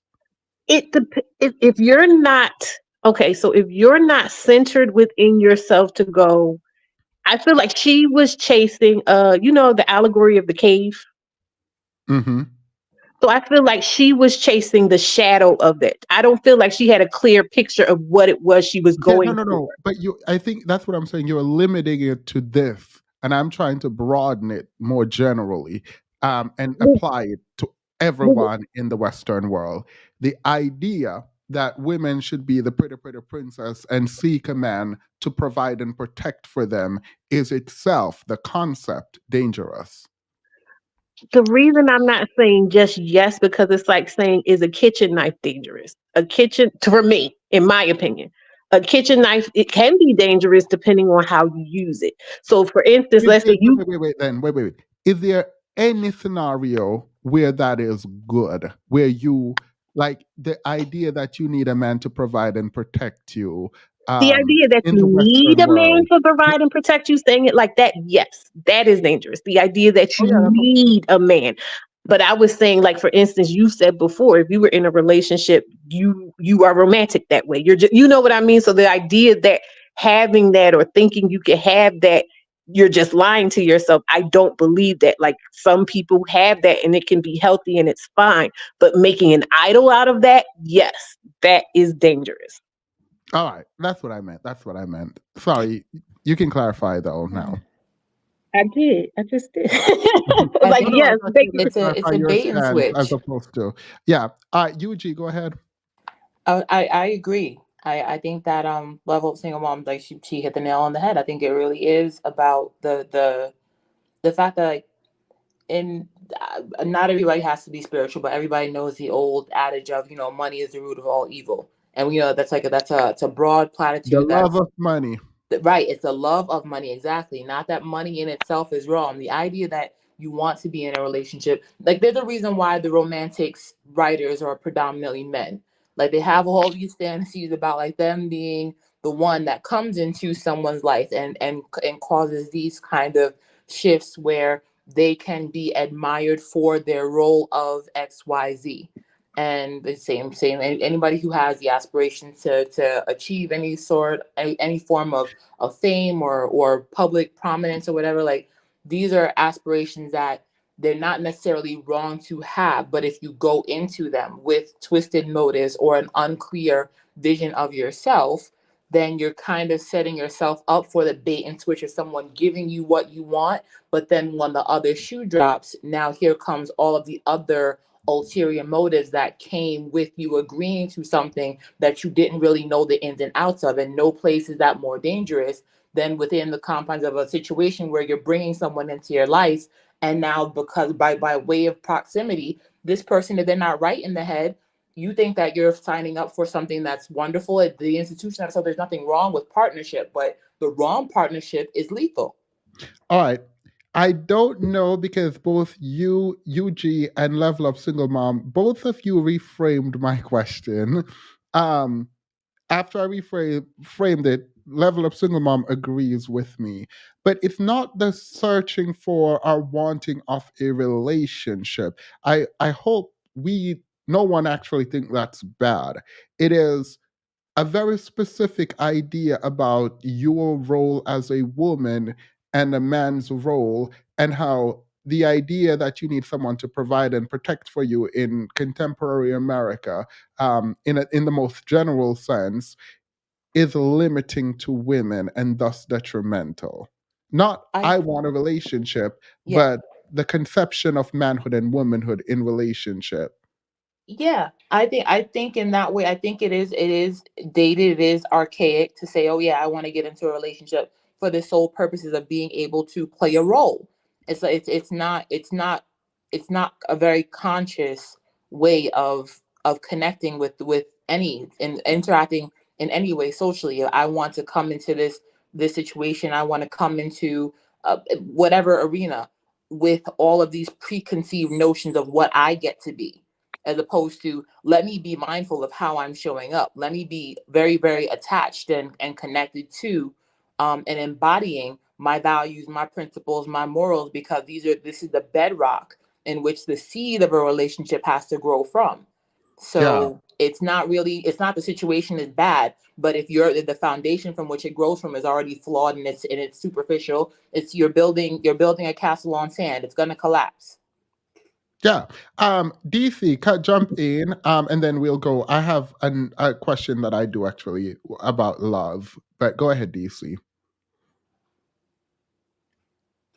Thank you, Hi, Ifioma. can you hear me? Yeah, I can hear you Hello? now. Yep. Okay, hi. I've been like a viewer since like 2020. I'm not sure when you started the channel, but I was here when it was really small, and I'm kind of Oh, excited to talk to you. But like basically, I'm Gen Z, so my view on this, if I have the question like recorded correctly, was is it dangerous to depend on a man for the fairy tale ending, or am I? Yeah, Or it's the idea that you need, the word need is important, a man to provide and protect you. A okay, good my thing. answer is yes. All right. It is dangerous. Oh, I'm gonna call a spade a spade. sorry. Yeah, I thought you said the opposite. Oh Go no ahead. no no no no! I'm gonna say yes because probably because of my perspective, because I'm Gen Z, but I grew up with technology, so it's like I might have a know-it-all syndrome type thing going on, but like I'm very paranoid, and so I really believe like I'm also Christian, so um, but sometimes people like assume certain things about Christianity that isn't the truth, and I don't think God advocated for this. He didn't want any of that, so. But I'm not even gonna bring religion into this. But like basically, it is very dangerous because we're now in the age of like feminism, sort of. Because some people want to accept it, and some people just like, I don't want the label, the word, the connotations behind it are really negative. So I don't want to associate myself with the word feminist. But like, basically, in this age of feminism where we're trying to equal out and balance everything, because everything has always been about men all the time, and trying to like put yourself underneath a man and giving him those certain freedoms and liberties with your like with your own being, with your own autonomy, is very dangerous to me. That's my basic point. But like I the reason why I'm informed in this way is because of my experiences and what I've seen my family members and previous generations go through. I'm not trying to do that. yeah. Yeah, that's it really. So on the knowledge, because one of the things that we do know, and I'm coming out with a video, I promise, next week. One of the things we do know is that women, and she even said this in the video, that she's smart, that she's smarter than this. And it seems like a lot of the women, particularly in our community, are actually really intelligent and successful and have gone to school, have learned the language. And by the way, you said you don't like the label feminism. I actually really love feminism, and I wish I could just own that I'm a feminist. But like, there are too Can I many correct parts. that? Huh? I didn't say I didn't like. I didn't say I didn't like the term. I'm saying some people. I'm saying it like in general. Some people don't like the term feminism. I have no problem with it. Oh It's yeah, just no, some I people love don't like that. the term because of connotations. Oh yeah, no, I love feminism, feminists. I love it. I love the feminist work. They're some of the smartest people in the world. But the idea that the women are so intelligent, but yet they're being kind of used um, and discarded and manipulated by men who like literally don't don't measure up, essentially. It's really wild to me. And like, I mean, I guess with matters of the heart and the socialization of women, and general insecurities, it's hard to maintain the level of investigation and rigor that you do in other parts of your life in your relationship. And that's really unfortunate. Like, it feels like a lot of women in particular do not do not engage in relationship with the level of rigor they do in other parts of their lives, which leaves a huge blind spot for men to take advantage of them. You can't outsmart insecurities. Like, because I'm seeing like comments and saying, oh, she wasn't smart and this and that and the other. And I think I had talked about that, like, because it really is about your identity and who you believe yourself to be and who you aspire to be and things like that. And what UG Rose was saying was like about the embodiment thing. Like, she believed that this relationship would transform her into something that she didn't believe she was already without it. And so when it comes to, it's not a Megan, thing of just, oh, I'm smart or I'm dumb or whatever like that. Like, if you want to be something and you don't necessarily know how to get there, or it seems like, oh, well, I have to be married in order to be this thing, you're going to get caught up in this idea of attaining that thing so that you can be it. yeah. Proof of funds on Zeus Network, Invicta on B. Stop. There's a question for the panel. Question for the panel. Do you think that Tessa's seeming lack of financial literacy played a role in this? Yep. Or would her desire to be married have still prevailed? I think there were several factors. It wasn't just a lack of financial literacy, because I think that is just something that is prevalent in the Black community in general. But she did also have some naivete about her, just telling the beginnings of the story, coupled with insecurities, some low self esteem, and her staunch belief in marriage is going to make her something, right? So it was just and then add COVID. I think that it just was something, again, she wanted it to be her time. Clearly it was not her time. It was How do something you tried respond to to make it. people who said you should have known because you are not the beauty standard? How do y'all react uh to that? yeah, no, I that's not hate how that that for works. us. I hate that so bad. I hate that because I'm sorry to step on you. Just makeup. No, no, Uh, no, go ahead. yeah, I really don't like that. I can't stand the fact that it's so typical for us to see ourselves as the ones who cannot have like a fundamental way of being because we're too this, we're too that, we're too brown, we're too light, we're too loud, we're too quiet, we're too awkward. Like there's all of these like pre-qualifiers that we have to dance around before we can say that we are adequate, we are more than adequate, we are suitable, we are acceptable, and all of that being okay within us before someone dubs us as such and deems us as such. Like it's a process that has so little to do with external validation, but like the locus of control within the brown community is it's like it seems like it belongs to the world as opposed to belonging to us. No one can tell us that we're suitable, acceptable, exceptional, whatever. That has to live in house, because if it's hanging outside of you, then it's something that is going to be manipulated by not just relationships, by employers, by financial institutions. We're one of the populace of the populace that constantly gets manipulated on a financial level because we don't have the literacy to go into a bank and know the terms under which we're agreeing to loans and taking on credit cards and or signing up for But cars or all of that. so let me be devil's advocate then, even though the devil doesn't need one of that, because I do think we need some pushback to like fully engage with this and flesh it all the way out. Not my belief. However, when it comes to the men and the mindset of pretty much most men who have bought into the ideas around beauty, would it not make sense to be overly critical of the choices we make if we don't live up to certain standards around certain kinds of people? I'm saying this specifically about her. And the fact that so many people are saying, well, you shouldn't have wanted this, you shouldn't have wanted this, you should have known better. And it feels like obviously people are saying obviously he wouldn't want you if he had what he had, and then you look to the research and it says men with money tend to, one, not wanting to get married, two, not, if they can, generally marry a very specific type of people and then cheat on those people. And what should she have done with that information, or should she have done anything with that information? I don't think we should have done anything with the information outside of the fact that, like, I want my prayer for all women, all Black women specifically, and even more so pinpointed all Black women who, share my archetype physically, is that if a man is in your face, you get to set the tone of what goes down.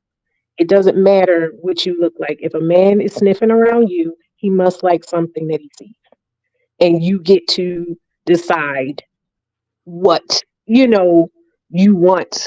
I'm going to use the word price, just because to save time, but you Is get that to set the true tone. though? Is that true though? If a It is man is if you sniffing it is around you, This is the thing. It is, if you know, this goes back to knowing yourself. What is your default? Who are you? What do you want? And if what you want doesn't fit what they believe you deserve, then you need to be willing to dismiss them. And you do that as many times as you need to do Facts. until you find someone that aligns. Okay, but if someone is around you, they could want to use you for something that doesn't necessarily mean they like something about you. And we're in a culture, and the setup has to be this. We're in a culture where if you say no, they can move on.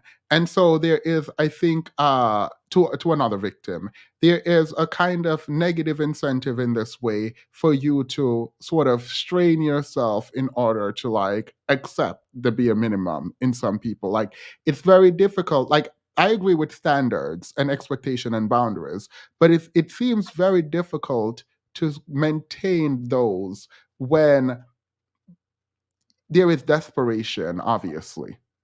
Right, And like but you asked the question of what can you do? That's what you can do. Now, whether or not you do it is a different thing. You know, like what's going on with you that would prevent you from doing that is something different. But again, that's your work to do to no, but figure that's out. what I'm saying. For you to set a standard would mean people would want to meet that standard or you be alone. If your standard makes you be alone, can you deal with being alone? Everybody can't, but I believe that you can if you work at it. It's a mindset thing, you know, it's a priorities thing, and it's also just a matter of dignity. Like, if for me, there's nothing anyone could give me that is worth my dignity. If you're telling me I'll give you diamonds and jewelry and everything like that, but I have to be able to walk on you like a rug, well, then I don't want the shit you're trying to give me. And people, what people do is they don't look at it as if like, oh, this person wants to trample on my dignity. They'll ignore that, or you know, like you have to not do that. Now, if you're okay with that, it is what it is. You like it, I love it. But it's really that simple. And Kerosene? there Oh, are people out there will who truly will put up with certain behaviors and things because they are receiving a different kind of benefit that they don't want to do without. So got it. for somebody to say, "Hey, you should have known better because of you don't fit whoever's beauty standard," is ridiculous because there are so many married couples who don't fit the typical of whatever beauty standard. So I don't even want to hear that. All right. Kerosene? Hello. Hey. Uh, so with this topic, I feel like these women do this on purpose. I feel like we are taking away their autonomy in this. Like this lady, Visa, like she knew this man was lying to her, but her desperation, she thought that she could have like a tolerable level of dishonesty in her marriage as long as she gets to look and be the married woman. So the thing was not that she's basically looking to be, because if this man came to her and said, I lied about everything, I'm so sorry, please don't leave me, she would probably not leave him. So it wasn't like, oh, she, what the lifestyle she wanted, blah, blah, blah. She just wanted to be seen as a married woman. That's it. Isn't that most women? Uh, I don't know. To be honest, most women I know are not like that. But again, I don't know what's going on in their mind. It feels So like to look at men and pull back the veil and say, oh, I'm going to have standards or whatever, would most men would be eliminated from any kind of access to women. Like, and yeah, so the fact that most like men have access to women feels like most women are willing to like let their standards down and like be willing to engage this way.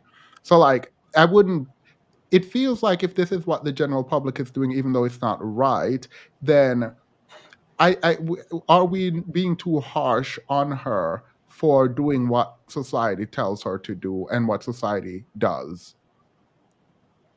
That would remove from her the burden of like her own responsibility. Like she we already understand that there is that we're sold dreams, in large part, and a lot of Do the women understand that though? Like huh. to say, do women understand that this is like a dream and a fantasy?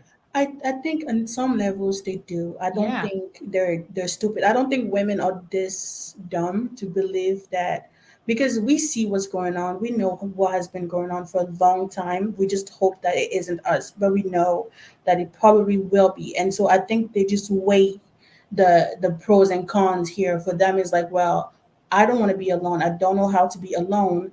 Like she was like, it's my turn, it's my turn. Like she's so ready to not be alone that she's going to bypass everything. She found out about so many things, but she's like willingly refusing to take that into accountability because she does not want to be alone. So it's not really about standard. I just feel like people need to be okay being by themselves, because No, people but do this with friendships too. Like there are people But who is are it friends just with people they hate, people who are friends with people who they Yes. hate. but is wait, it just So the it's that? issue not just that about I'm having relationship. here, like to put this heavy, but like we all do this kind of balancing test where we're trying to figure out how much we can take until it is too much.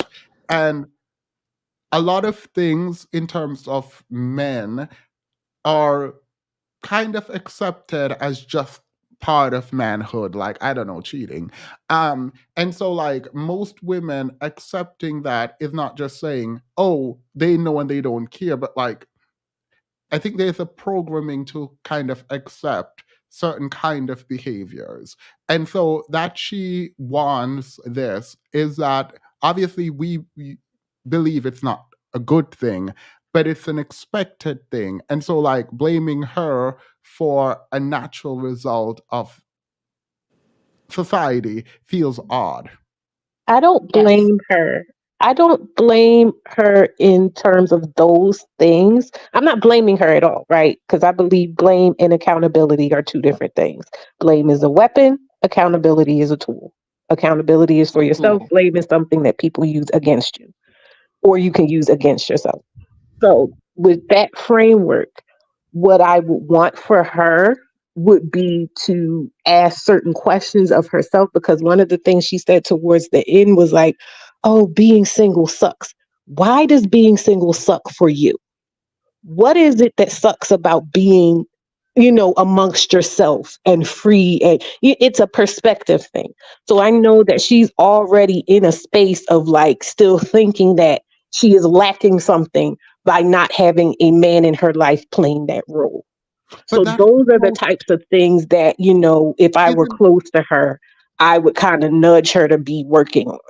And but not because, isn't that oh, she should want to be alone, but just because you don't want to wind up in another situation, maybe not to the degree this one was, but similar, because you're still making an idol of a relationship. isn't that what most women do?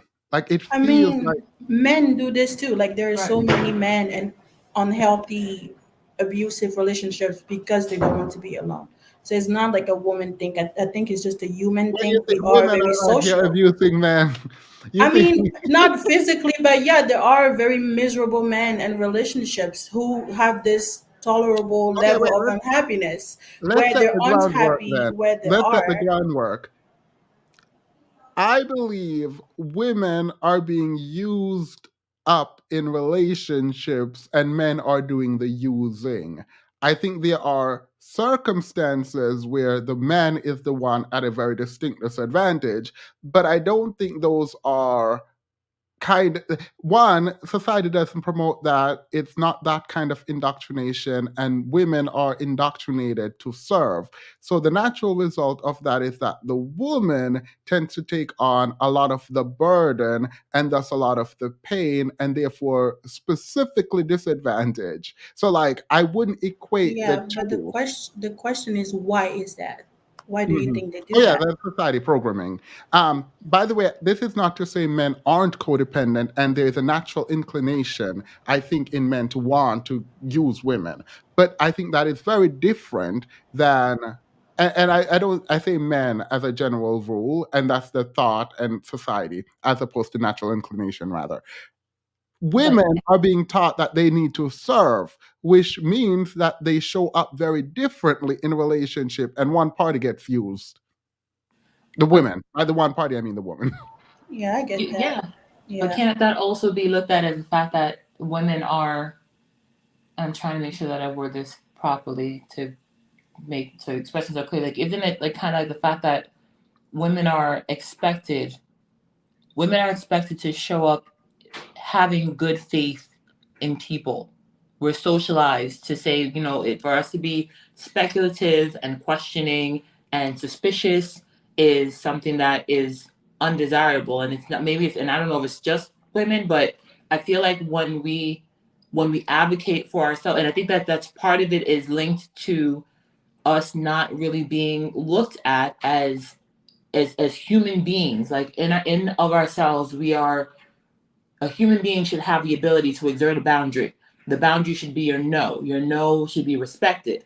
But in a society where things like being essayed and or being molested or any form of manipulation seems to kind of constantly befall women, because we're, even in the most casual settings, looked at as the weaker, the meeker vessel, and therefore needing the protection, because society by and large thinks that it's okay to do certain things to us and be and have it and with impunity, like no punishment. You can lie to us, cheat, swindle, steal, and we don't have the ability to exert and have our no respected. It's not. That's why I say it's not necessarily all her fault, because if she were to be, and someone else said it, if she were to be speculative and let that opportunity, quote unquote, to a man go past her, people will be looking at her like, oh, well, you let go of a good man and blah, blah, blah, blah. Like, but no, she wasn't good. So she would have been right to question his behaviors. The issue I'm having though is like,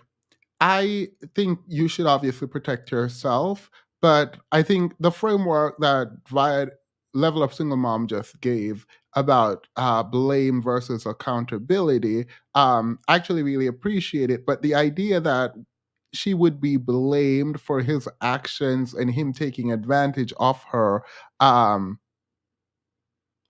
seems odd. It feels like we are putting the issue on the, like, we're putting liability in the wrong place in the conversation.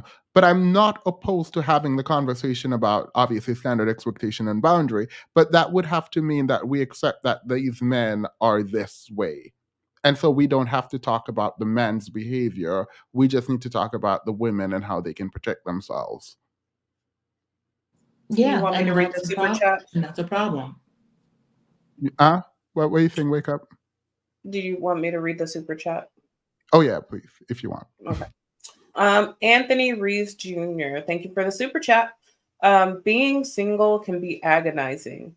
You miss out on sexual, romantic, and emotional intimacy that you feel that everyone else gets to enjoy. That can suck, but being with the wrong partner sucks more. I agree with the last statement. If being alone is agonizing to you, you should not be in a relationship.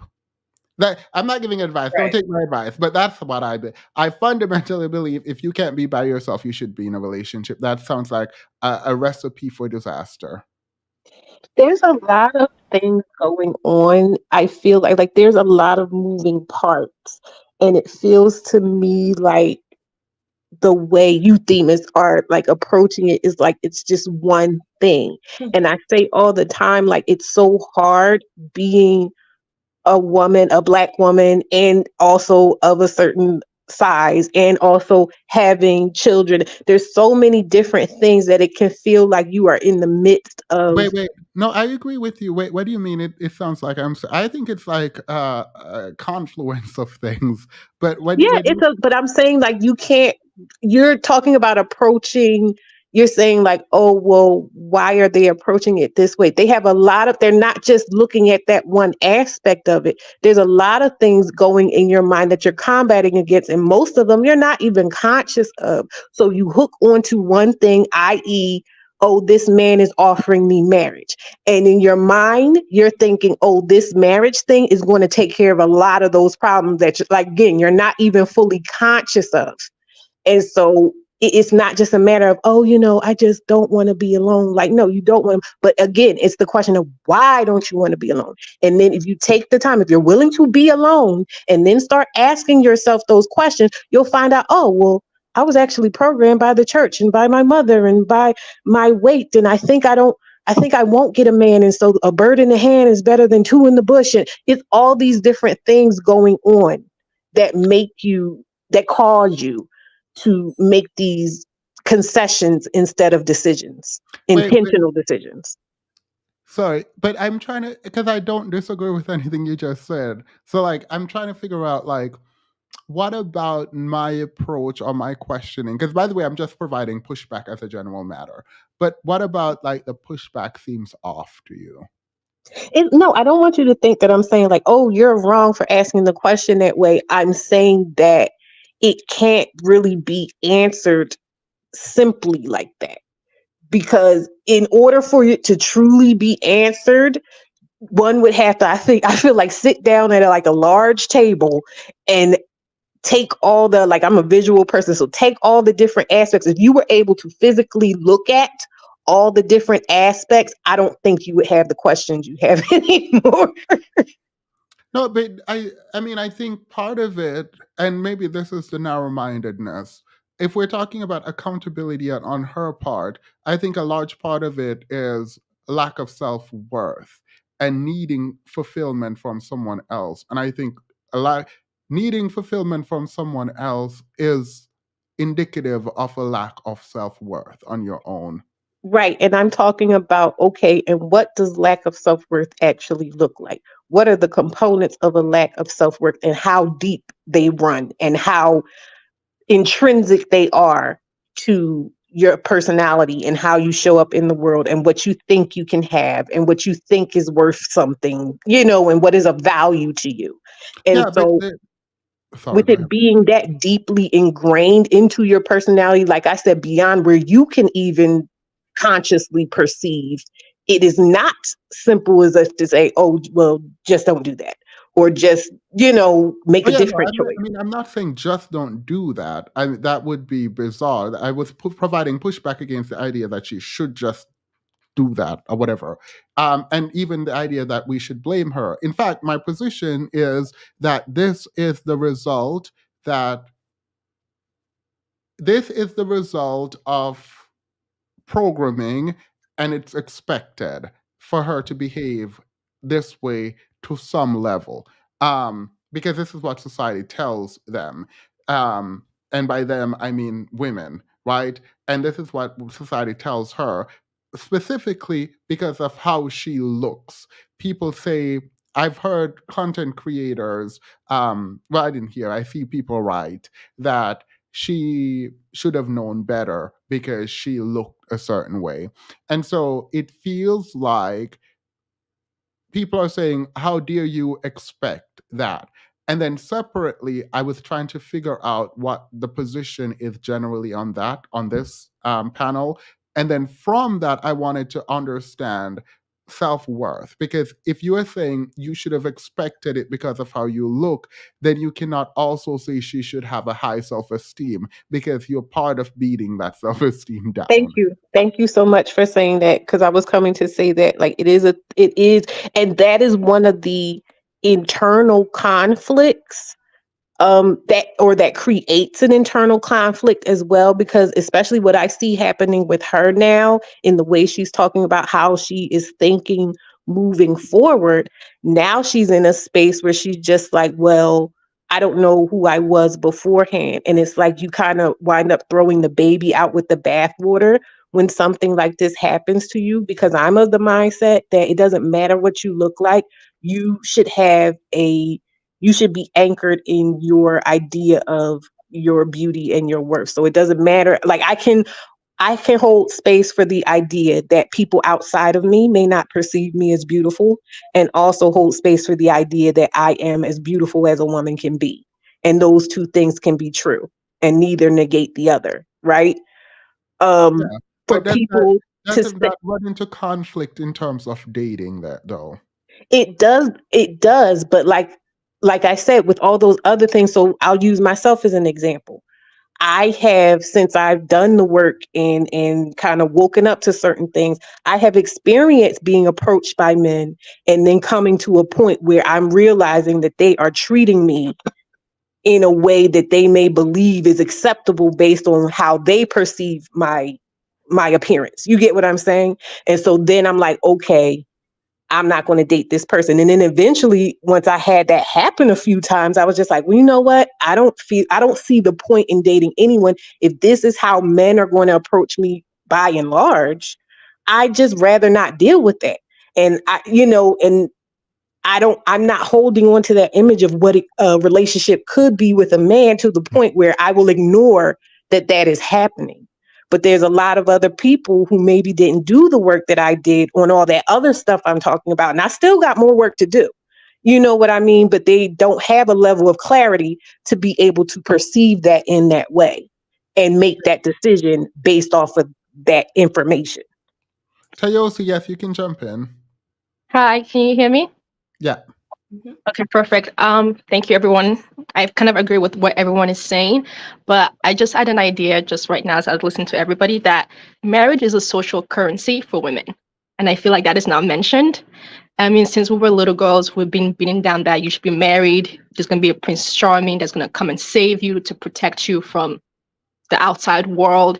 And as we get older, it's like if you don't have a man in your life, like you're looked down upon, you're treated differently. People mention it all the time, especially if you're getting to a certain age. They're like, oh, where's your man? When are you going to have kids? X, Y, Z. And it kind of sends a message to women that you should have a man. And men also know this. Men are very aware of this. And they will target certain women because they know that, like I mentioned, marriage is a social currency.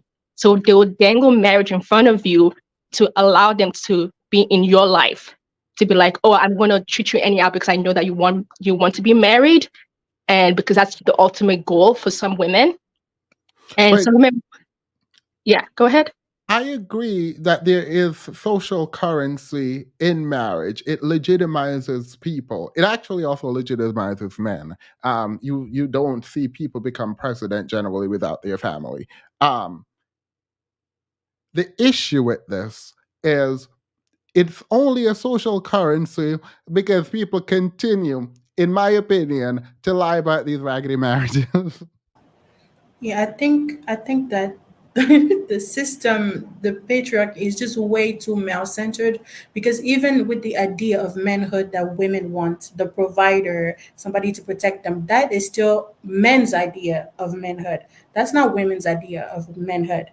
And you can see it today with like the loneliness epidemic and everybody, and in men also you can see what women want. They don't want this person who's like this big strong protector. They want somebody they can talk to, can relate to, they can spend their life with and be partners. But men still have this idea of manhood from other men, so it's like No, they there's a don't have the disconnect. idea of manhood actually, and that's the part that's annoying me. Because like we're not in the Stone Age where you need a man to be out there fighting off animals, right? Like Yeah, like it's a fantasy. Like in men's mind, they want a man to be like this because that's what they're fantasizing themselves to be. This big protector, like oh, they can fantasize powerful. it all they want. But They're not like doing it either. They are not doing it either. Men are fantasizing about manhood and women are fantasizing about manhood. And both of them are looking for things that don't exist. Because yeah, these that's why men it are, doesn't work. That's why yeah, not this system doesn't work because it's not based on reality. most of us will go through our lives never having to need a man to physically jump in front of the like, And I also go ahead. And I also think that more women don't speak up about their terrible marriages is because it's embarrassing, it's shameful, and also most women are blamed for the bad things that happen in their marriages. So a lot of women don't say anything, like my mom has a really terrible marriage, but nobody knows that because she's too shameful to tell other people, even within our own families. Like no one talks about that, and I wish more women spoke out, because if more women spoke out and we all told each other what was actually going on, these men will change. We actually have more power than we think we do. which is why this lady was like, she didn't tell her family anything, and she essentially isolated herself and made herself the only person she could rely on when it comes to how she was experiencing this man. And I think that is that I really believe this. The point at which you have to like lie about your partner is a point at which you probably should leave. But don't take my advice, live your lives. I'm a virgin. Huge declaration, Anthony. Sorry, there's nothing wrong with being a virgin, so period. I am a virgin. I've accepted that I might never be married due to how I've struggled to date and put myself out there. That's sad. I'm sorry to hear that. I've trained myself to be okay alone, but I relate to Reesa's feeling of it's my. Can you hit this link, Anthony? Can you hit this link? I want to hear. I want to hear more.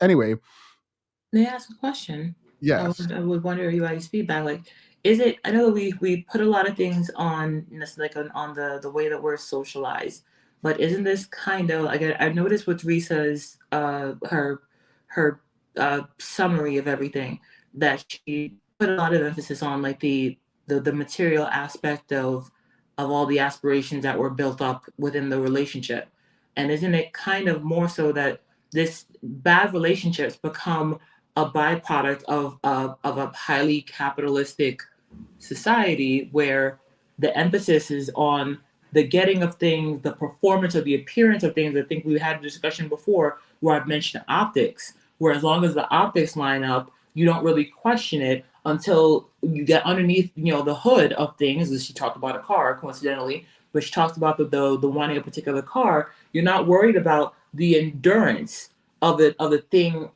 which it is you want. You're worried about the appearance or the guise under which you get the thing that you want. You're muted, Themis. Okay. I actually think it's interesting. Your point is very interesting in a lot of ways. Oh wait. I think the first part is I do actually believe that people would rather live a fantasy, maybe in some ways, live a fantasy and like hide the skeleton if they can keep up the fantasy publicly. And I worry that we betray our dignity and our humanity in that way, right? And so, what I mean by that is if take celebrity, right? I think there's a lot of people who would prefer to be famous than to have money, right? And that is the flex culture. Like a lot of people would prefer to like flex on other people. I actually do think this is the same for marriage. I think that kind of culture is intrinsic in our society around marriages. Like women and men probably feel good and okay with saying, I know this is bad to myself, but everyone else thinks it's good, so that's enough for me. And I don't understand why that is fully, because I prefer to have a good life and people think I have a terrible life. Like I would prefer the opposite. So I don't know, but I think that's interesting because people don't look under the hood, and if they do, they don't care once the car looks pretty. Exactly. This is why we have lemon laws to protect ourselves from buying a car that looks good on the outside, but on the inside it's inoperable. So we don't. Why don't we have that same kind of mentality? Like, is it okay? I feel that in a large degree, it's not just a man thing or it's not just a woman thing. I think that we've been socialized to have a certain level of codependence upon appearance to substantiate the try to give substance to something that we know is fundamentally showing up as not that thing. Like we don't get to say that we want a partner for who they are. We want a partner for what they come with, but we're not really. Are we actually really assessing what they come with? If what they come with requires us to in large part to mutilate ourselves to fit the form of something that is unsuitable. This is reflected in the survey done where people would prefer to live in a neighborhood where they have a $200,000 house and everyone else have a $100,000 house versus living in a neighborhood where they have a 10 million house and everyone else have $20 million house and up. Like it is not like I think we have kind of moved past wanting like the actual substance and we're just living relative, like we're comparing that which we have to everyone else, and once we can put on a show or show that we are better or doing better and it looks better than everyone else, then we're fine even if it's not actually better in the grand scheme of things. And I think that's putting those two ideas together, about relativity and how people would prefer to look good relative to others rather than just be good and do well. I think it's an interesting point. Some men won't even date a woman who can provide for herself. Men created the narrative that they must provide and then can't live up to it. I would like to interject that it, what is it? Comparison is the thief of joy.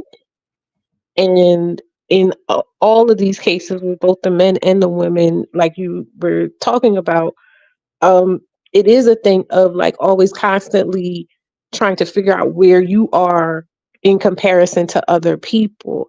And like, I love the fact that now in like the BWE space and everything, we've there's been a shift to this idea of decentering men.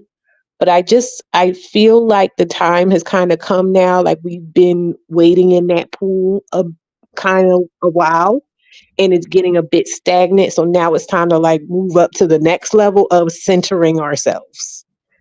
Like decentering men was one step, and then the next step is centering ourselves. Because what I'm seeing is there's so much of a lack of knowledge of how, where to even begin to say, like, when you ask a woman, what do they want? And like you said, it's always stuff that is in comparison to other people. I thought it was my turn. You thought, what was your turn? Stuff I'm seeing other people doing and having and being. You get what I'm saying? Yeah. So it's really time now to move into that concept of centering yourself. Who are you? And what do you want? And why do you want what you want? And if you go in and examine why you want what you want and it doesn't make sense, then it's time to recalibrate and I move forward. actually don't think we can do that in this generation. And I know this sounds pessimistic, and I am so sorry. Some of these scars are way too deep, and to unravel might mean a lot of us couldn't put ourselves back together if we went deep enough. And so the reliance on other people, men in this case, for value for a lot of women, um, is not going to be easily erased.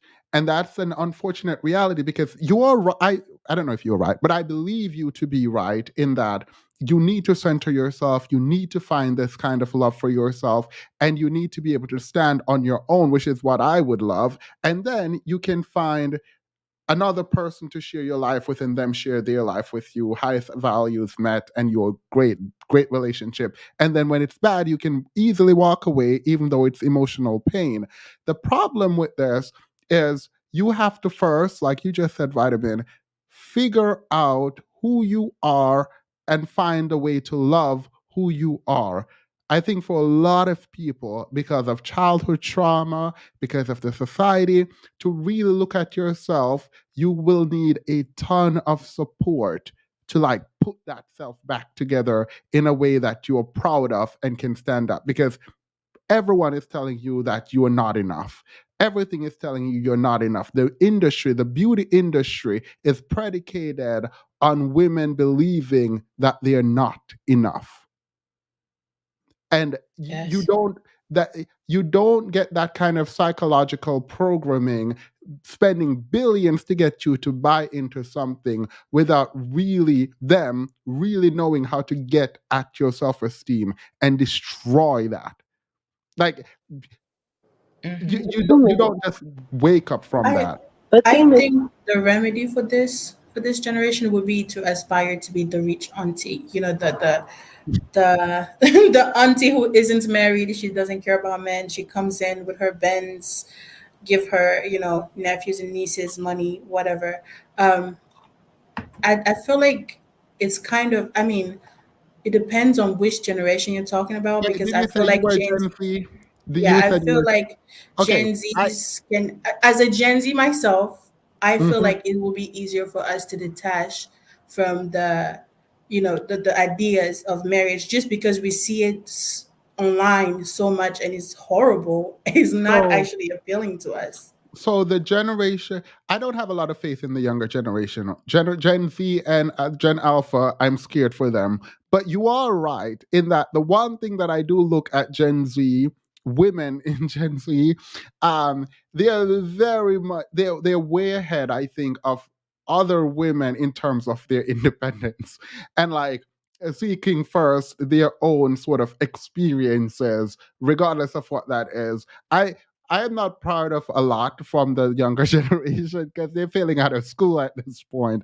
But I do actually like how aware and plugged in they seem to be around like their own autonomy and trying to like self actualize. Like I actually like that. Yeah, and you know, like a lot of women in my generations are not going to be with a man, at least the way it seems, are not going to be with a man just to be with a man. You know, I feel like the internet made it so people aren't as lonely.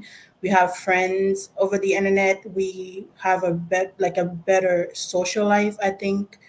And so it just, you don't think about men as much as I feel older generations do.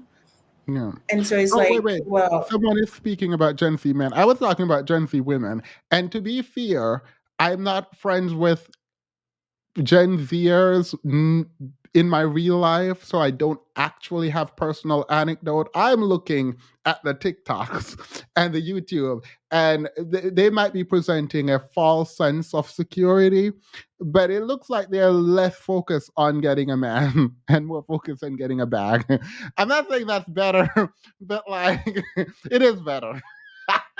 I mean, it is because like we grew up with incels rhetoric. Like I grew up looking at like going to incel forums before, you know, all the censorship came on the internet and seeing the horrible things they were fantasizing about.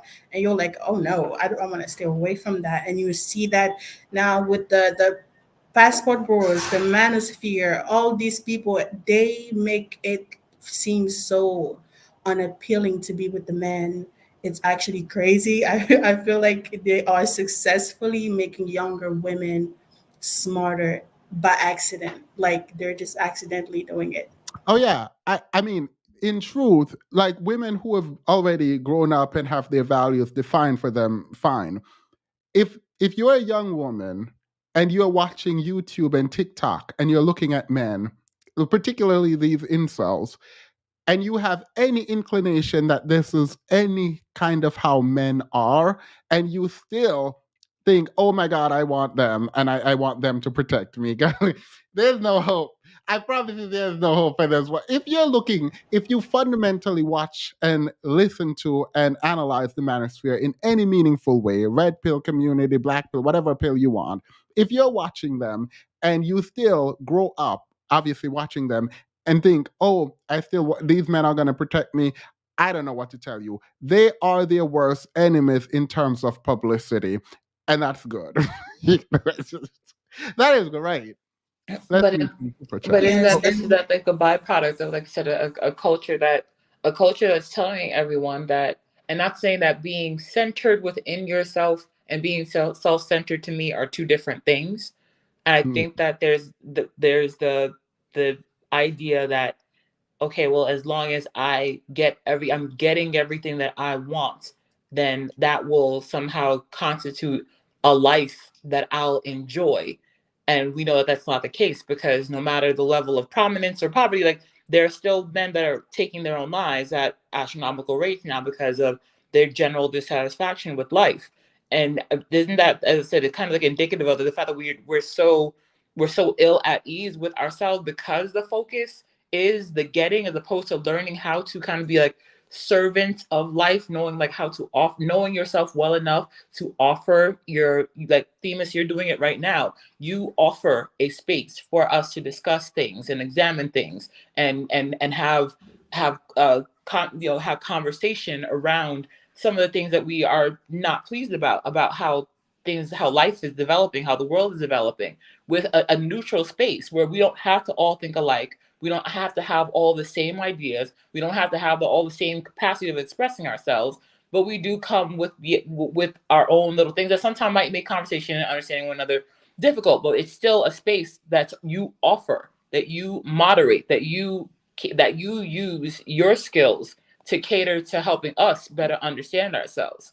If you didn't show up that way, then this space could not be what it is. And I think that in life now, we're seeing it on a macro level.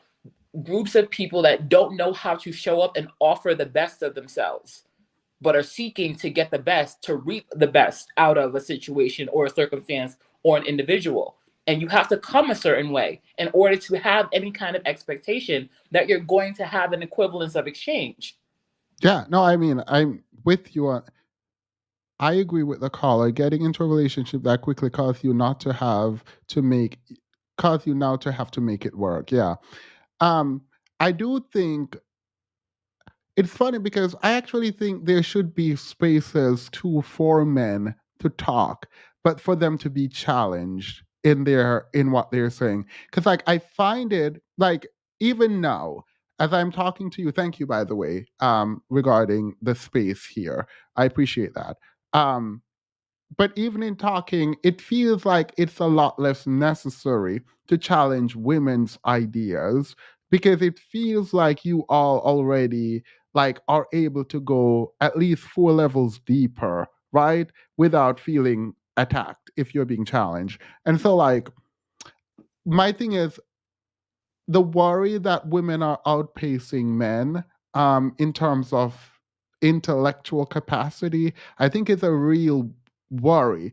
But I think part of that is like the social conversations online where people are like not able to be challenged. Like I feel like women, even on this platform, like you guys get challenged literally every step of the way, where I think men just get to say what they want and move on without any challenge. And so that dampers critical thinking. I think men are genetically delusional because I feel like they Not love really genetically creating. delusional. I think at some point those centuries of delusions have done something to their DNA, Oh, you really gonna hate this. You really gonna hate this. and Are I men feel like wait, are men the delusional ones?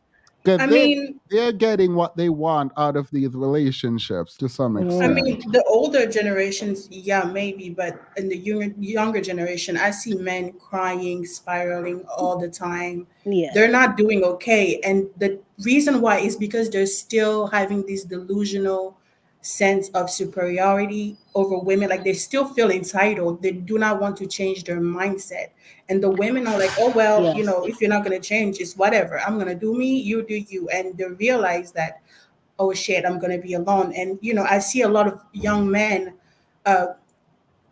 trying to use violence like threats, as in, if I see a woman in the streets, I'm going to beat her ass just to remind her she needs a man. Like, it's serious. Like, they are literally losing their minds.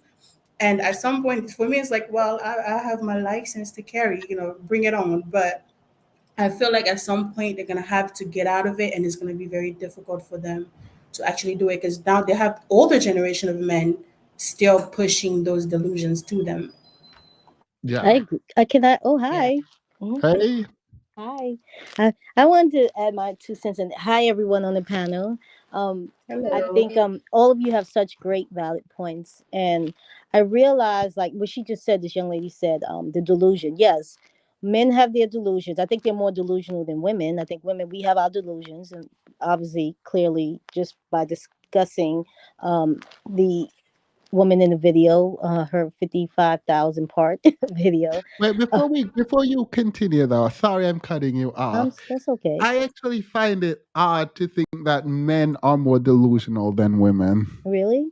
Oh yes, Yeah. they are. Men are very, very delusional. I am so sorry, but they Oh, no, actually. I don't disagree. I don't actually know the answer to this, because I've always thought about women in terms, specifically around relationship. We are. We are. We are in some degree. Everybody's delusional in some Right. degree, but I agree. men are actually like collectively delusion, like a collective, strong, powerful And, delusion. and can I add to that why they're more delusional? I think a Yeah, lot wait, of yeah, that's what. Explain, why are men more this is why I delusional? think they're more delusional. I think they're more delusional because it goes what they want and desire and what they push and preach goes in opposition of itself. Oh, women should be pious and virginal. But oh, I would like to but at the same time they want casual Wait, unprotected you sex call with that women. delusion? I call that high level manipulation. No, no, no, no. Yeah, yes. But they preach that women shouldn't have a body count, but you want access to women at random times, casually, unprotected, with no responsibility.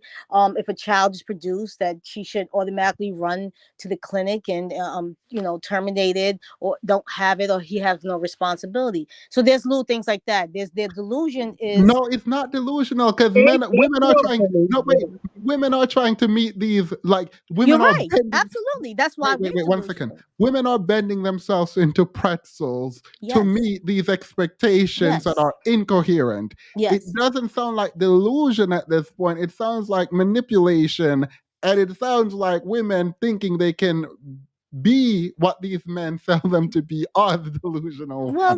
There's some truth to that. I think there's some truth to that, but yes, but I think but it's just not even just new. It's more. So, like, say, men want women. They preach traditionalism. We control marriage and things of that nature. At the same time, you're not a complete provider. You're dependent on that woman. Not only Wait, is she. how is this delusional though? I feel like this I is think. I think it's. I think because I they think as preach it. somebody Is said it in the delusional or comments, psychopathic?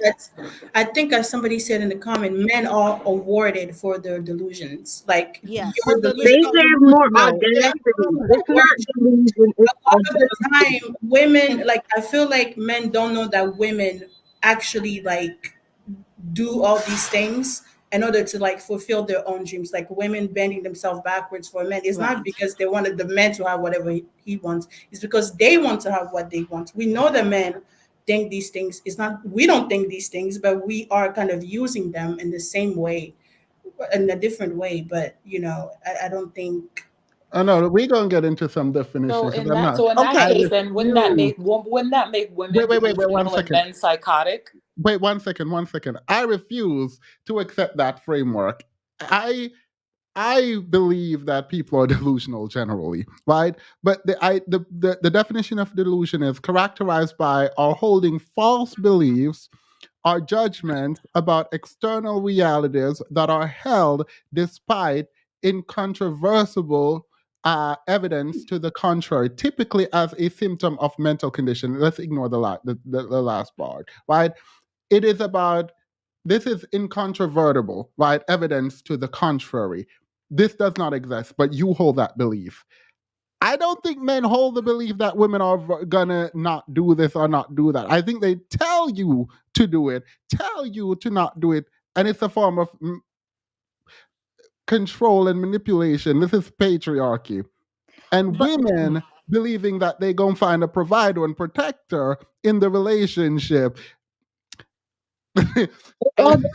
but They have audacity. They're audacious. They are bold enough to move within these flawed thought processes, and they do it enough that they get to be successful. Because Reesa Tessa is Reesa Tessa and all her sistren that went through this with this one person are examples of this. This man has been operating with this same raggedy MO for the better part of a decade or more and was successful. This man been married 3 times Yeah. right. in an economy where men are complaining that they can't even get a girlfriend. I Right. thought But you were I gonna think say something like men think they are good, and when they are right. not. As a Right. for example of delusion, not men like what they're saying they want is a form of manipulation. They don't. They'll say, "I want a woman who is a church girl," blah, blah, blah, and then go marry their Instagram model. That is not delusion at all. They're just manipulating people. When a woman say, "Oh, I want a provider and a protector," and blah blah blah, and then you go, you actually think you're getting that. That for me is Is the Yeah, but delusion. I think that Yeah. men are also very delusional, and the fact that they think that they can provide things that they can't, like they no, haven't they're been able to telling you they provide can these provide things. it. You don't think Who they are know they those can provide men? it. Wait, I'm wait, just wait, wait. speaking as I the think younger generation here. We see that they cannot provide it. We know they cannot provide it. They think they can provide it. And so No, if they you think you can wait, provide wait, it, wait, wait, wait, 1 second. You think a man so without money, wait, you think a man without money believes he can provide you things. yes, they No, do. he don't. They do Mm-mm, believe he do that. not. They He do. want you. Where? No, no, no. Who He are wants. they? Wait, 1 second. He wants you to believe that. He don't believe that. He knows his bank account. He don't believe that. He wants you to believe. He wants you to believe in his potential. He wants you to Well, invest that's in him. delusional in and of itself. Because, like, what do you think It's I'm not going to believe delusional if that? it We know works. through It is eyes. not It doesn't delusion. Wait, work. wait, 1 second. I It is don't not see it delusion. working in Wait, my 1 second. generation at all. It's well, if it has been working, then it's not delusional. Delusion means that there is evidence that it's not true and that it doesn't work. If it works, it's not delusional. well, But it doesn't This work is because you why I have these asked. men, they're telling women not to go to work. What do you think they're doing that for? and Control think of and No, it's so manipulation. that just they can live on their fantasy of manhood No, no, that no, no, no, no, no. Wait, wait. Let me explain this. When men come out here and say your education doesn't matter, your job doesn't matter, they won't marry a woman with a house, they don't actually care. Their beliefs aren't being put on the forefront. It is to make you not feel good about that which you have accomplished. It is to beat your self esteem down. So and I when they you think agree. have they're no, doing wait, wait, that. 1 second. When you break your self esteem down and you have all that access, you still feel like you need to give people access to you because, well, it doesn't matter. You do not raise your standard when you gain these things. That's what they're trying to make sure you don't do. That you don't raise your standards when you have these things. It's not what they want or don't want. They will marry and date people with and without houses. This is Okay, not about them and their delusion. This is about controlling you. This is a patriarchy. Even this right. German Can with I a say come up something? with bilateral feet. Can I This say is. something? Mhm. Wait, who just said bilateral feet? I Can I just said you can I want to say come something? up.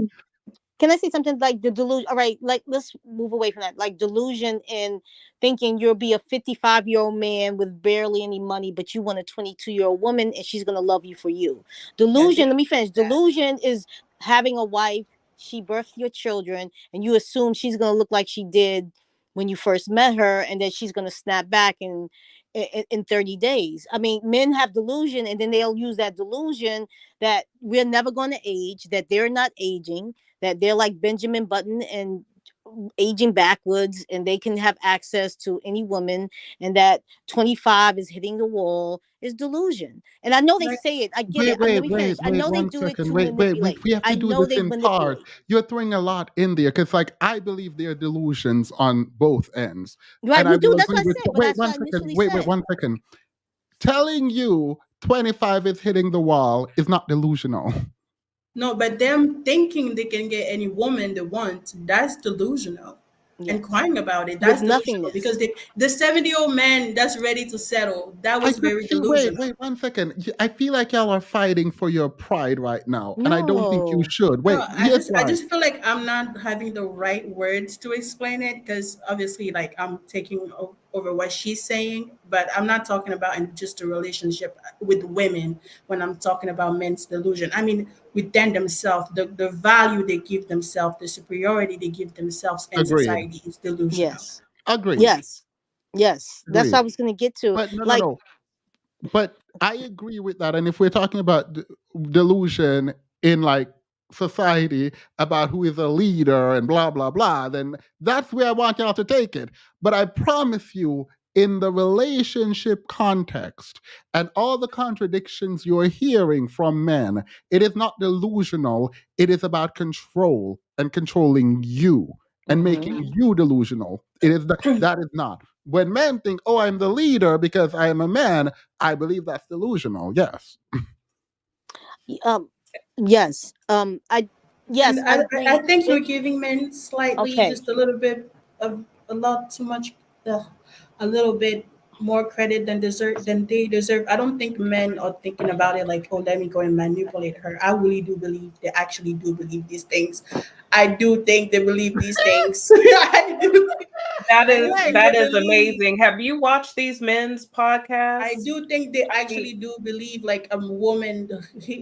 There is such thing They as a wall that a woman hits. I do think they No, no, at no. They least. I believe. No, think no, no, that no. they think that, but I also know that they use it as a manipulation tactic because Yes, I we know. have evidence with our own eyes that women don't hit the wall at the age of 30. We know that. We Mm-hmm. know that. But there are women out here who are feeling that desperation that they will take that into consideration, unfortunately, because of whatever self-esteem issues. They're putting marriage on a pedestal and all kinds of stuff that they will take that and use it to get into a marriage that then they find out they don't really actually want.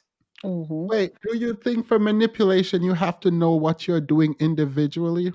Because I feel like that statement is missing the whole point of patriarchy. You don't have to know that what you do feeds into patriarchy when patriarchy itself is the tool, right? So when men come out and speak, they're talking about things that they were taught. And once you have been trained, now with patriarchy and misogyny is operating automatically. So they don't have to know that the words I am saying now is adding to patriarchy and demeaning women. It doesn't have to be that conscious, though I believe it is. It doesn't have to be that conscious. They've learned the ways of patriarchy and misogyny, and they're regurgitating it, and then they will recreate women wanting to bend into pretzel to meet their Well, demands. can I say something? All right. So how delusion? So yes, to go what you said, I think the delusion is that men can think that, all right, I'm going to manipulate these women and I'm going to get a certain result, and she's going to be okay with this result. They complain about the 80% of women who file for divorce. How did I think it's delusional to think that you can um love bomb someone, manipulate them into thinking you're this, that, and this, that, and everything else. And then when you get into the marriage, the real you appear, your representative is gone, and then you think that she wants to stay, she's going to be happy, she's going to be okay. I know there are some women, their desperation and their low self-worth and their low self-esteem, they will endure. I get it, the long suffering and abuse. But don't you think it's a little delusional that you okay, step one, manipulate them. Step two, get them, have them, and then now I can just do as I want. I could infidelity, verbal abuse, maybe physical abuse, um, not consistent with finances, not doing this. Don't you think that's a little delusional to think after you did all that manipulation that someone would stay? That It would someone be will just say, delusional. I'm gonna No, no, I'm no, gonna no. take this It long, would even be though they might have saw their mom or their grandma do it, knowing that we're in a different time, the world has evolved, women have evolved, we've demonstrated that we are just as good and maybe sometimes better than males in certain work industries and certain capacities. Don't you think that's a little delusional after all that manipulation and patriarchy teaching you that, and still seeing the numbers, the divorces, the breakups, the fights, the dysfunction in relationships, and not say, hey, shouldn't we be better? Shouldn't we be a partner? Shouldn't we evolve too with women and be a partner? Shouldn't we be better men and be nicer, kinder, and less, and knowing that how you move and how you behave and your predilections, don't you think that's a little delusional to think after everything that you think you're going to have a certain result and she's going to just have a big smile on her face? Yes, honey. No, honey. I'm going to do whatever I, you say. so let me let me pause What you would right be the there. benefit That's for her? psychopathic. That's not Let, delusional. I'm saying I don't think this is not delusional. Psychopathy is an entirely different ball game. I think that we probably as women operate with a higher level of delusion because we're willing to bend and twist ourselves into the most uncomfortable situations and shapes in order to fit something that is nonsensical and antithetical to a sustainable relationship. I think they're psychopathic. A psycho does not care that what they want to do does not make sense. They're going, but as long as the end comes out as what they are looking for, and when we break away from that, that is the violent and virulent reaction to us breaking their folly ado, the mental picture that they've constructed in their own mind of the fact that all these antithetical things to partnership can exist in a space where a partner will not leave. And we also have lots of evidence of that. So it is, to me, manipulation. It is manipulation to get women to stay, and it is delusion on the woman's part to stay in that marriage, thinking that man is going to change. I agree with And that. so it feeds off of the other, and we Yeah. have seen it. We have lived through it. Yes. More than likely, it was our parents and grandparents. So I understand what I understand the point that you are going for, but in the men's perspective, or when you look at it, they're not delusional because that is what our grandmothers, mothers, and aunties did. It's not a delusion. That is what they did. They used a little bit of manipulation. The women stayed. Right. I would ask you if you could pull up the definition for psychopathy, because exactly what wake up, make up, slay. But the women did not stay because they were delusional. They needed to stay because they didn't have any other options. Right. Part of it, but a lot of them stayed because of the delusion. Wait, 1 second. I think it's sexist that makes you all believe men are delusional. Wait, I don't understand what I believe both people are delusional. Like, I don't know, one says one is and one isn't. And I at the front says I said I don't actually know who is more delusional. However, when it comes to relationship and what was said that women want this in a man and men are saying they want this in a woman, that specific thing has women more delusional than men. When men are saying you need to do this, this, and this, they're telling you what it is that you need to be, and they don't care about it actually. Women actually believe this is what they're going to get when they get with a man. If we're finding So if you delusion, believe a lie, does that make you delusional? if you believe a lie, Yeah, does that make you delusional? no. It means it means you were tricked. If you believe a lie where there's evidence that it is a lie, and you still go into the lie saying it is true when like everything is telling you it is a lie, It that is is not. delusion. Well, I guess Especially that if goes you back think to that what their Sin, behaviors are going to change when they have shown you that they're not. And they but I do the think same thing over and over. I think that goes back to what Sinji used to say about men and women dating for different reasons, completely different reasons too. And maybe why I agree women should decenter themselves around men because and have to be reprogrammed to understand that we do date for different reasons. Date and marry for different reasons. I think women were sold a bunch of foolishness when it comes to relationships. And because of that, it is easier for women to accept a reality that doesn't exist while men are commanding this reality. And it's hard when it's a relationship dynamic in a patriarchy to say the men who are creating the standards, and I don't know why, well, obviously patriarchy, that they are the ones being delusional, where they're just like making things up as they go, and the women thinking they can get a good man by becoming whatever the men tell them to do to get a good man when they Dancing won't. for them. It is weird to then say they're in a relationship context that they're more delusional by saying what they want, and the women are less by becoming what they want to get a good man. Like, that don't make sense to me. Can I Oh yeah, I think that, like I said, women are delusional in the relationship, but like as in just in the self, as non-relationship wise, men are way more delusional. But yeah, like there's a lot of societal things that caused women to be delusional. The patriarchy, conditioned women to be delusional and think that yeah, there's a prince charming for you somewhere. Just keep on. Exactly. And the women who are But breaking out of the patriarchy and the worship are the ones who are not delusional. Those aren't the Yes, majority. they're not. yeah, It yeah, has to that's be what I was saying from the beginning, and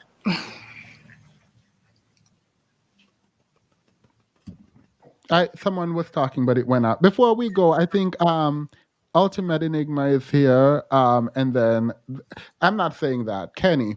The challenge with leveling up for us, especially for black women, that slims your dating pool. So I significantly. Not that we shouldn't, but it's the truth. Yeah, I think men's ego is also a problem. Thank you, Sean. Um, Love the conversation. Showing love, Themis and crew. Thank you.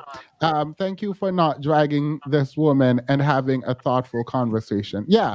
Oh no, I would never drag her. She LCM, thank you. She out here doing her thing, making her money. People are mad, like, why is she making money? Girl, what do you mean why is she making Yeah, money? she Girl, better. we should not be mad at people making their money once they no marriage benefit men more than women, yet women are fighting for it. Hey, thank you. Thank you. I agree with that. It's the Mm. patriarchy. Like that's the whole point. It is trying to warp your mind into wanting things that are bad for you. Like not even bad for you. It is bad for you if the man can't live up to your standard. Like that's a problem. I think women ignore their intuition in service of staying in a relationship, getting married, etc. We lie to ourselves a lot. Yep. Yes. All I right. think Go ahead. Yeah, I do think so. We do lie to ourselves because sometimes, like I think someone said it earlier, we love the illusion of it, and I think it goes back to low self esteem, low self worth. That we prefer. We know, even when we know he's showing us and telling us who he is, and he's not a great guy. I know we're nurturers by nature, women, and we think that we either gonna love the bad boy out of him, love the inconsistency, the lack of the laziness out of him, and we just really want the appearance of knowing that he doesn't even he's like we want the appearance of a relationship, the appearance of love, and I think that was a lot of it with um the woman. I think Hello. she wanted the illusion of it. Yeah. Ultimate Enigma, go ahead. Hey, Themis. Hi, everybody. This is Hey. my first time on here. I'm so excited. Okay, I'll keep it brief. Welcome. I'll keep it very brief. I don't think the chat is going to disagree with me, but I'll say what I need to say. Men think about life in terms of tangibles. Ladies, pay attention. Okay? Money, housing, cars, tangibles, real property. Women, we are raised to be nurturers and to keep that hope alive, like church. Give me your money now and hope to go to heaven. That is an intangible for a tangible. Do you see that transfer? This is clear, right? Men in general in society do not get validation from one another. If you watch how they deal with one another, you will realize that they extract resources from one another. They don't even talk to each other unless they want something. Even the girl who is a size 22 will get attention simply because she's a woman. Point blank, period. Right. It is up to you to practice discernment and understand the fact that he wants something from you. And if he doesn't have what you have or more, understand this is not going to be long lasting. So we need to raise our girls to understand the value. You are signing up to be in emotional labor for the rest of your life. Like really understand that men know what women are capable of. Someone Right? just wrote in the chat. That's why, in reaction to you, Ultimate Enigma, that's why they're jealous. And like, and that they, I just, yeah, sorry, this is a personal moment. I really don't understand the hatred for women. Like, I fundamentally don't understand it. I do. I feel like you don't be listening to them talking because everything they talk about is always about, oh well, that's what they always say. Women need to be accountable. There is the bedrock of their one of the cornerstones of their ideology is that women have an easy way through life and men have to fight and earn everything that they get and yada yada yada. And women are just like la di da di da. I mean, and in a way that's literally true, but it's because we build community and we are open to being, human and kind Right. and connecting. But that's the thing, though. I don't actually believe that, and obviously, it depends on your vantage point. I actually think women have it women have it so much harder than men. Like, I Yes, just we don't have it But hard, but but what we do with it and how we handle it, and they don't understand yeah, that. no, no. They downplay how we handle it. We make but it look easy. I think the We jealousy. also Wait, I one think the second. Before, 1 second. I agree with you, but it's just so fundamentally flawed. Like, if we both exist without anything in the world, we're just existing, and we go through our like biological processes, women are experiencing things just by virtue of being alive that we never experience. I'm not even talking about interacting with men or pregnancy or any of that yet. Just like by virtue of literally just existing. So, like, and then we put the society around both sex or gender or whatever. And our experience of the world are so fundamentally different. For women, it's like you have to look around you everywhere you go, kind of thing. It just doesn't, it feels very short-sighted and really narrow-minded when you're like, oh, they have everything. What is everything? And I think it's limited to like sex. Yes, Like, I was gonna say that. Famous, this is weird to you because you're also a man. no. I mean, I know, but that's the point, though. Like, why are No, men no, so? I'm agreeing with you. I'm saying like this is super weird because I know I don't go out in the street and I'm worried about men bothering me because I'm just like I'll punch you in the face type of thing.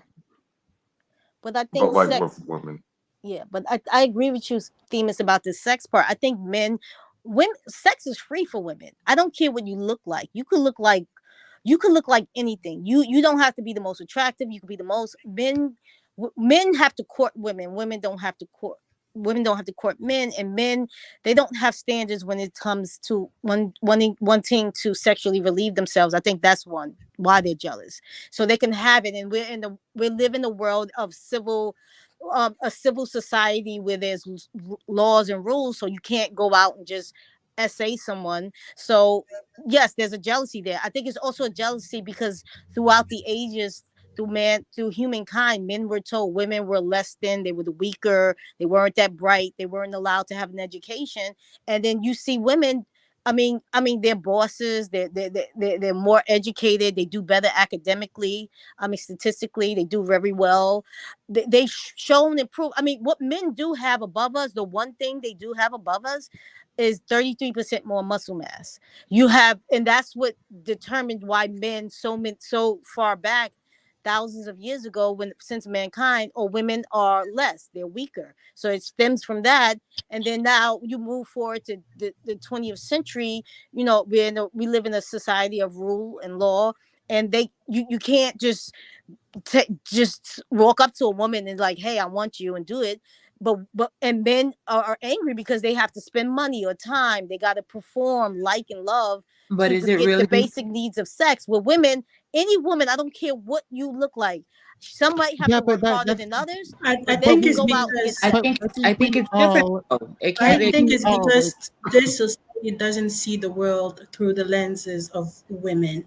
The men look at women, they don't see what women go through, because for them it's like, well, it doesn't matter because they don't see it in our perspective. So for them This, it's like they just see us existing and having people trying to provide for us, and we're having this idea that we can just have sex with anybody. Like but that's nobody's why trying to provide. That's the whole point. I Like, don't. this is Exactly. so, Oh, wait, It's sorry. one not second, a matter. 1 second. Wait, 1 second. This Mm-hmm. is so fundamentally flawed, and that's what I'm saying. I understand now fully, not fully. That's not true. I understand when they use sex and access to sex as the measuring stick, how women come out ahead.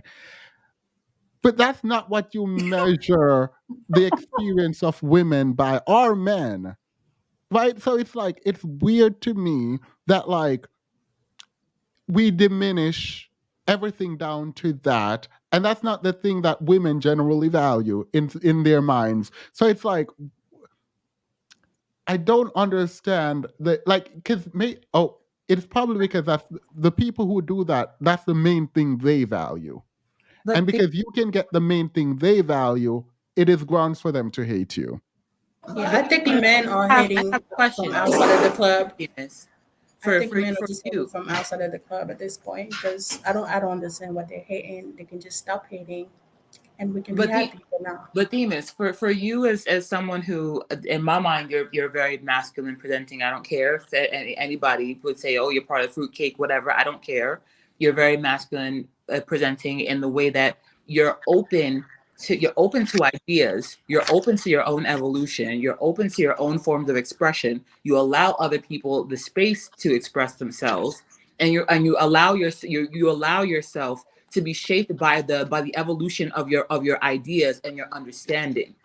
So I think that wouldn't you be a jealous kind of man if you're the kind of man that you cannot be changed by new ideas? So everything about your life is a matter of you having to exert brute force in a civil society where it actually has a huge undercurrent of brutality, but we just play civil.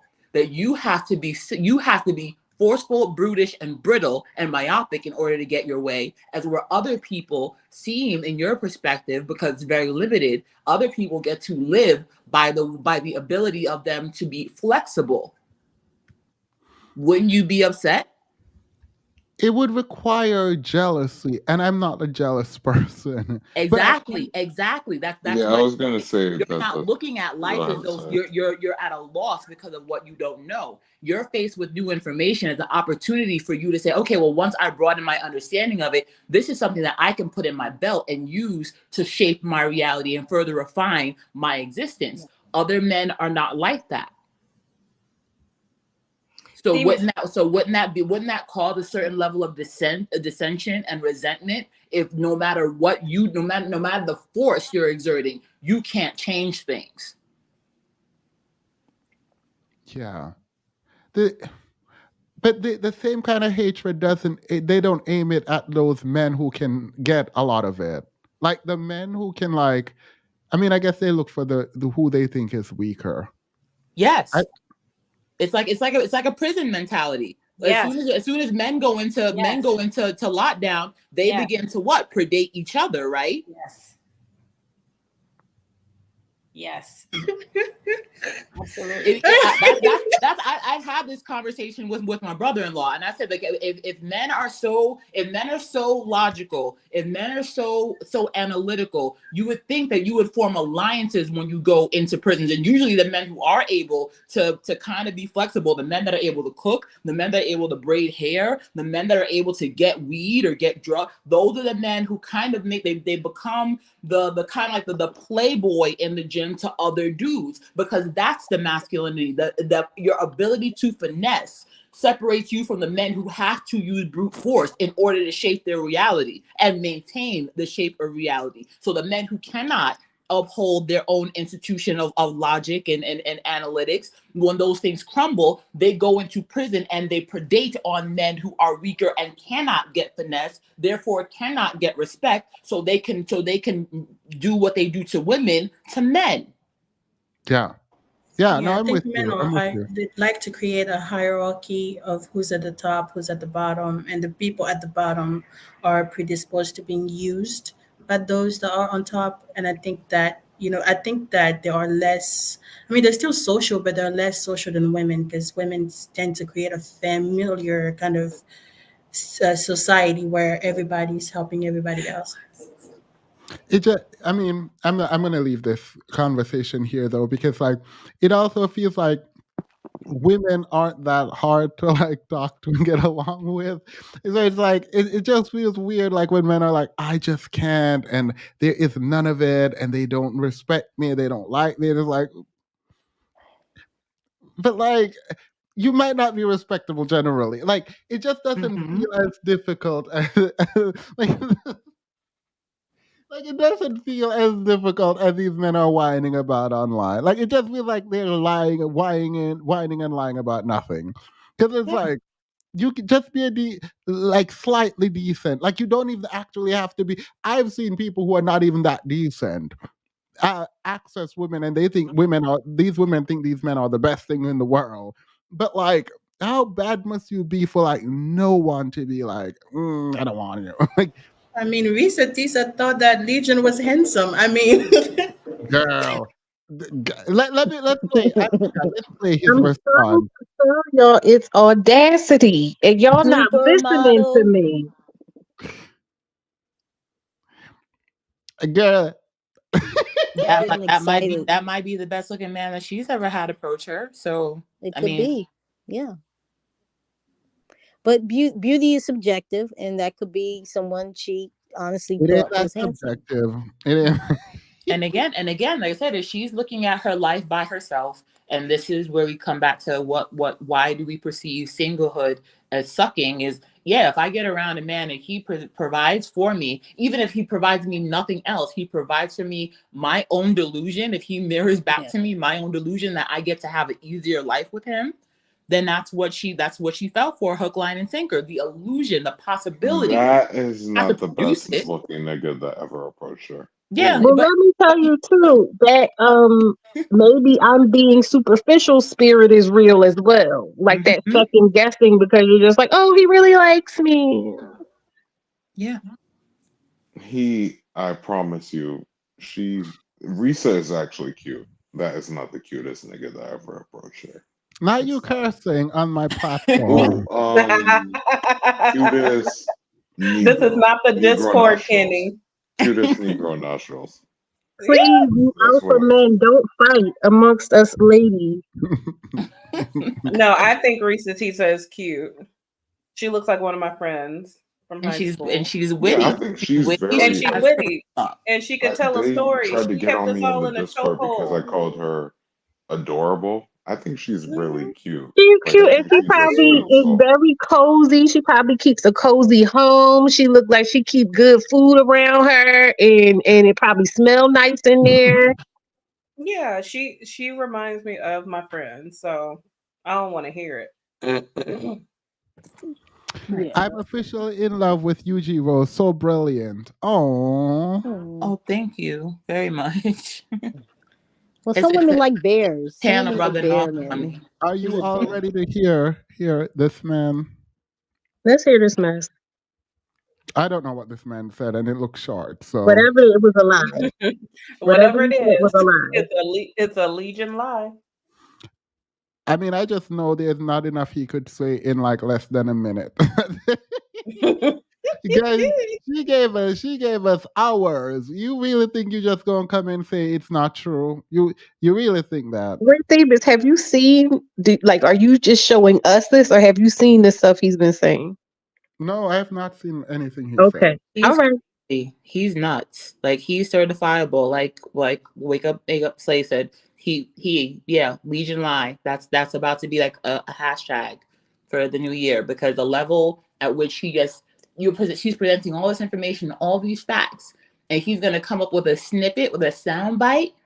Talking about, well, everybody knows why I left you is because you cheated with Officer, what do you call Bradley, whatever. I'm like, you can't even lie good, bro. No.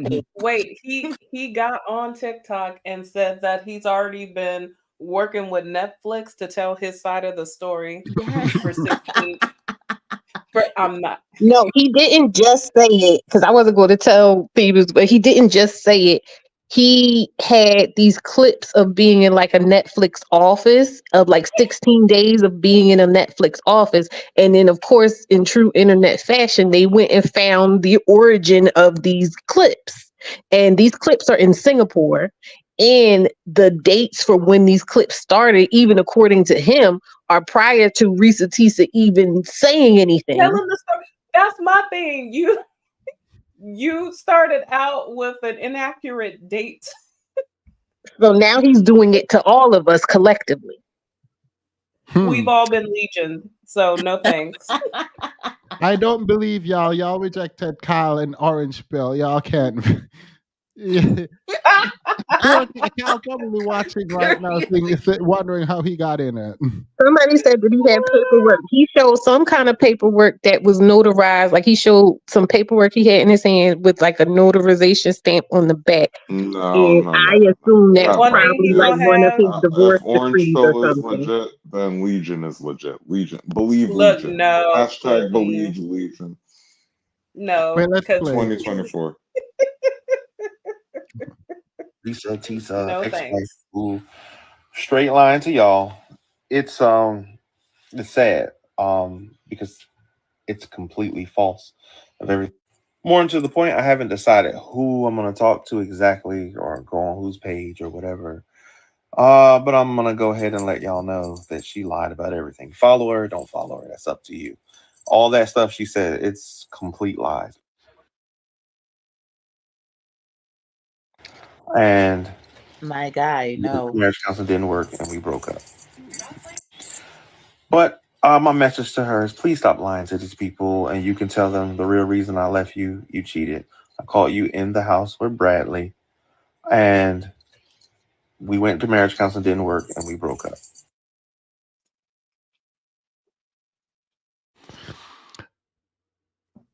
Okay, okay. He's making my eye twitch. Anybody want to see you, So Otis? wait, Don't one nobody want to second. hear nothing you have to say.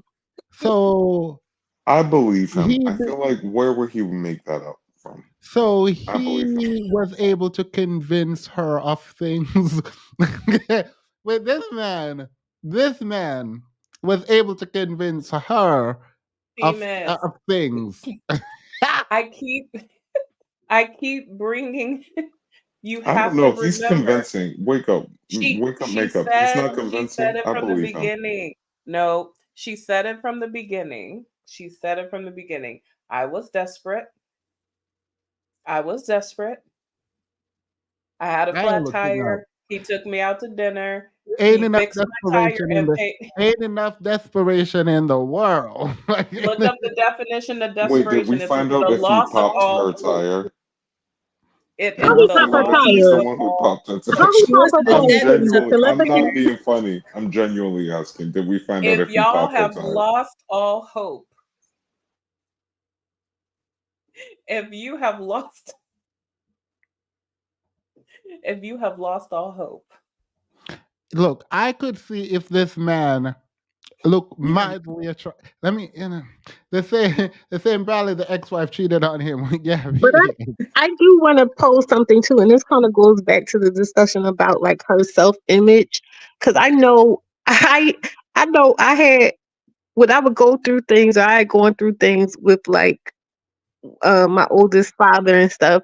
I would always have the thought process of like, why would you go through the trouble of doing that to me? Like, who even am I for you to exert this much energy doing Energy. something like that to me? Like, I'm not anybody.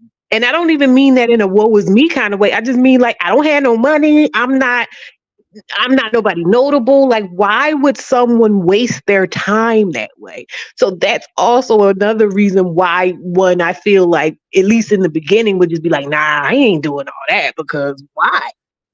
But that's the thing, because this is not a confined incident. Like if you go and look at the Netflix documentary on the Tinder swindler, the women that he was pulling, like these are women that do fit the conventional Western beauty standard, blonde hair, blue eyed, model-esque type women that just for the sake of seeing them panic and oh my God, his enemies are trying to get him. And I'm like, oh, y'all, what? The way my credit is set up, you ain't getting nothing but maybe about $5 out of me that I'm gonna need back. Girl, 40 Like, what are you grand. talking about? But the thing is, but I feel like in the delusional conversation, I was waiting for the real work, which is like there are Also, men. he didn't get any money from her.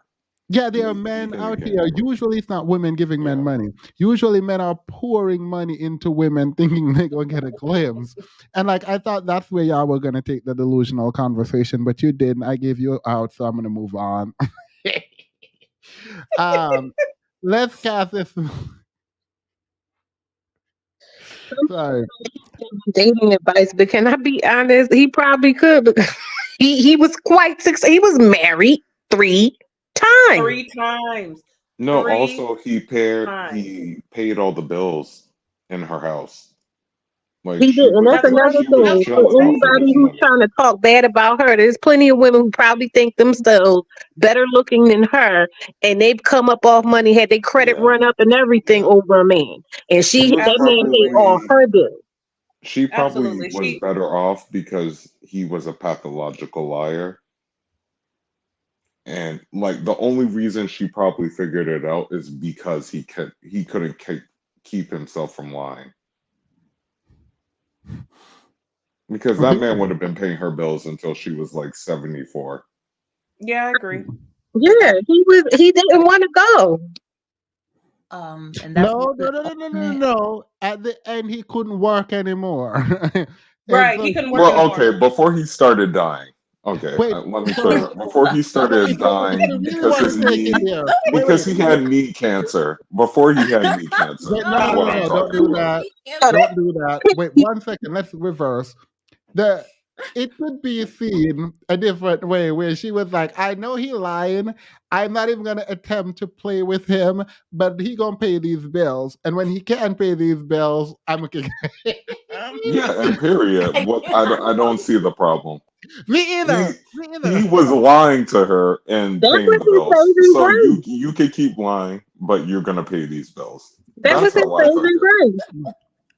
But this is what Ultimate Enigma was talking about when she said that men deal with the tangible. So something about him tangibly paying the bills and her believing all the lies, like he was paying for her belief because whatever that belief was doing for him, it's different. So I said the Tinder swindler, he wanted the money out of the women as payment for the fact that he had to put on such a performance. He was paying Reesa for the fact that she believed his performance. So the fact is that they're willing to do what they have to do with the resources that they have, however abundant or however sparse, just for the thrill. They get the right source. It's not about, to me, what they stood to gain. It's the fact that what they gained was the attention, the adoration, the accolades of I feel like they were playing that in our dude. face.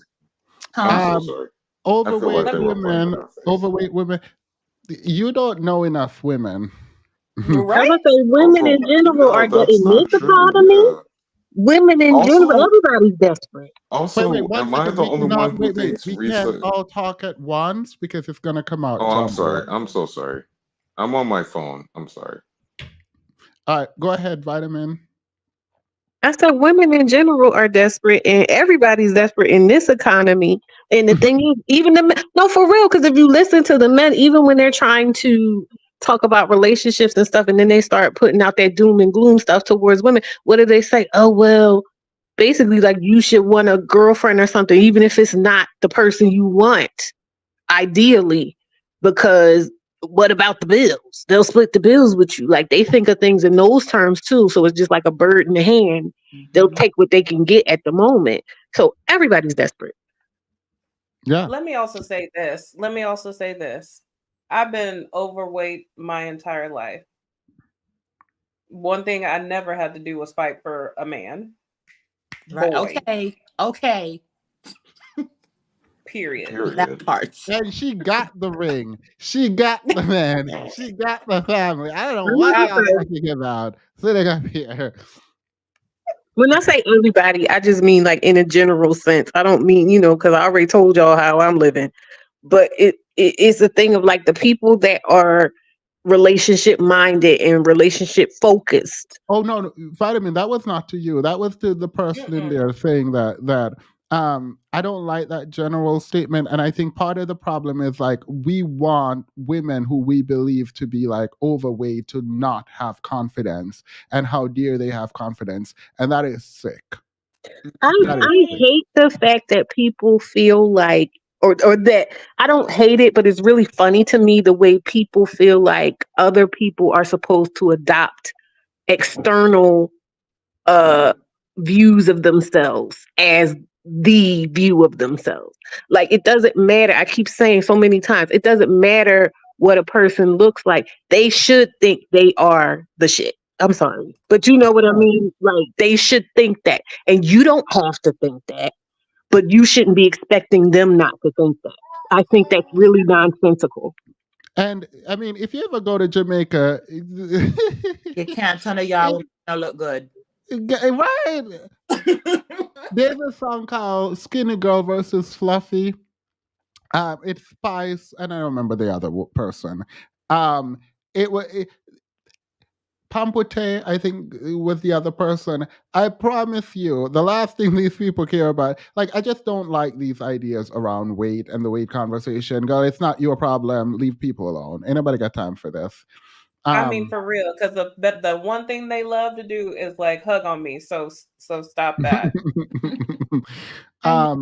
Wake up, Let's cast them. Wait, let's read this. I don't want to read. Kenny, can you read, please? Wow, rude. Can I read? Will you read, Kenny, please? Okay, yeah, period. Okay, let's cast this movie. Fazion, the fat liar, Cat Williams, the real estate agent, and Bradley Cooper is the coworker, and Jill Scott is Reesa. Wait, what? Jill Scott. Who is Fazion? Demas, don't drag me. I won't drag you. I don't drag. Faison, the big black man, the kind of chunky one, he do kind of look like the Mucinex man. Mm-hmm. Oh, he was in, Oh, I what was that, will say Couples that Retreat? Reesa lied to us. Reesa lied. Remember when Reesa was like, "Oh, I met this man and he was super attractive and he was 6'4"?" I was like, and then we saw a picture of him. I was like, Yeah, no, she lied. She definitely She lied. lied. She was She playing in lied. our faces with that part. That's the Yeah. only part I think she lied about when she called him attractive. That's the only part I was like, Attractiveness is subjective, Kenny. It is not that subjective. No, yeah. I agree, Themis. You know what? For once, we're on the same page because I'm like, absolutely not. Because if my girlfriend was like, "Oh, I met this guy and I fell in love," and one of my women friends showed me a picture of Legion, I would be like, He looked like ordinary people, and I'm going to assume that he didn't have all that stuff going on in his beard at the time she met him. He looks like a regular, schmegular, No, all the pictures ordinary we person. saw of him were of regular weight, and like before, after that, he lost all the weight, and he looked like a homeless person. What? She So lied about that that too means because I don't. She lied about his weight loss. Y'all saw Well, him. y'all need to Y'all stop look- dragging homeless. Wait. Y'all need to stop. People experiencing homelessness is not a punchline. F the homeless. Okay, no, I Themis, don't pull mean him that. I back up. really don't mean that. I really don't mean that. I'm just kidding. Themis, pull him back up because I don't. Did he have a beard? I did not see a beard. It's not a That was sword. the He got it down. Mucinex That is beard. not a beard. He's not handsome. Yeah, She lied to he's us. not cute. She learned a few things from him. Legion posting creepy TikToks with fake text saying he's speaking a special language. Only the chosen will understand. Escalating way too fast. It is. I refuse to go on this man's TikTok. I refuse. I saw a screenshot of a conversation he was allegedly having or had with her, with Reesa. And he was saying that she and maybe, I don't know if that was actually him or not, because there's so many things going on, but like alluding to a sickness, and that's all I'll say. And like it was whoever was supposed to be her was saying, "Oh, I'm sorry, and I have this and stuff." And I'm sitting here like, now he's sitting there making up stuff. Like, this is ridiculous. I Yeah. thought it was cancer, honestly. I'm going to say this, though. People who are quote unquote traditionally attractive, do not be fooled into believing that beauty, if you can meet the standard, mean that anyone is going to not cheat. And like, I think that false hope around, oh, of course he cheated. Sorry, I saw something. Of course he cheated on her. First of all, there's no of course for him. Like what do you mean? Yeah, I didn't get of Like course no. from that. But even if he were, Jay-Z cheated on Beyonce, girl. Like at this point, we just Wait, let Demas, have you ever seen the picture of this is what Beyonce sees when she gives No, don't say. HEAD? Stop. And it's like, yeah, Wake Up Makeup saw it. She knows what I'm talking about. Because the fact that she says stop, she saw it. Yeah, she saw it. Kenny, this is not the Discord. I spelled it out. I said HEAD. I didn't We say know the what that word. means, though. That's the issue. Well, it's not my fault you can spell.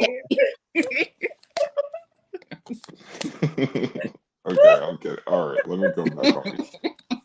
Behave, Kenny. I'm not gonna play this anymore because I was gonna play it because this lady decided that she wanted to start a YouTube channel to teach y'all how to be wives. And I Stop just it.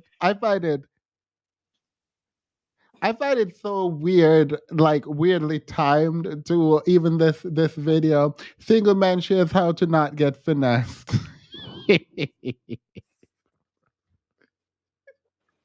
Wait, how does he not get finessed? Right. How does he? What's his stats? What's What his? he do?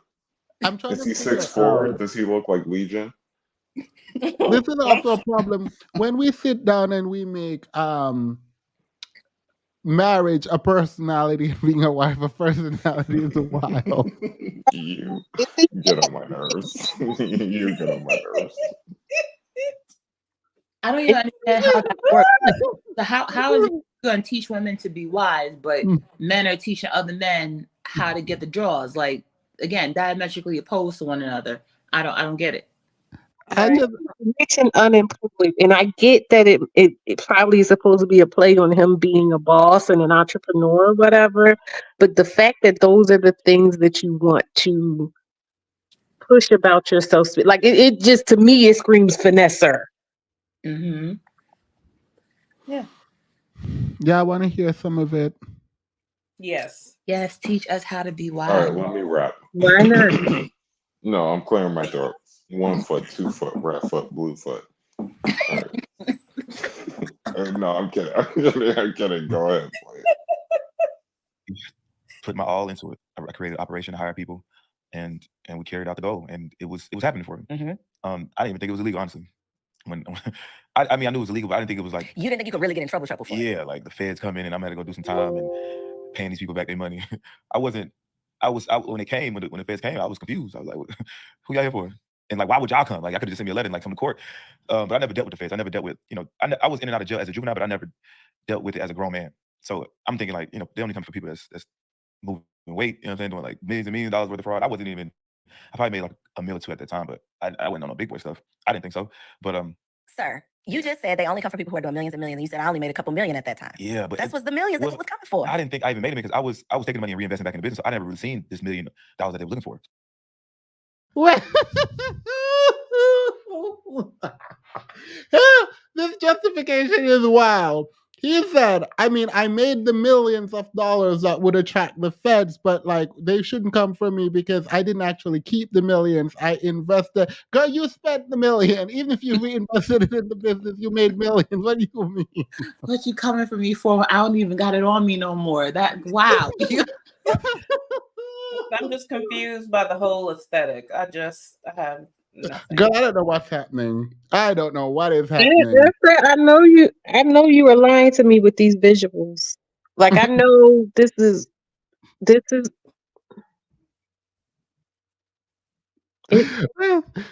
Let's.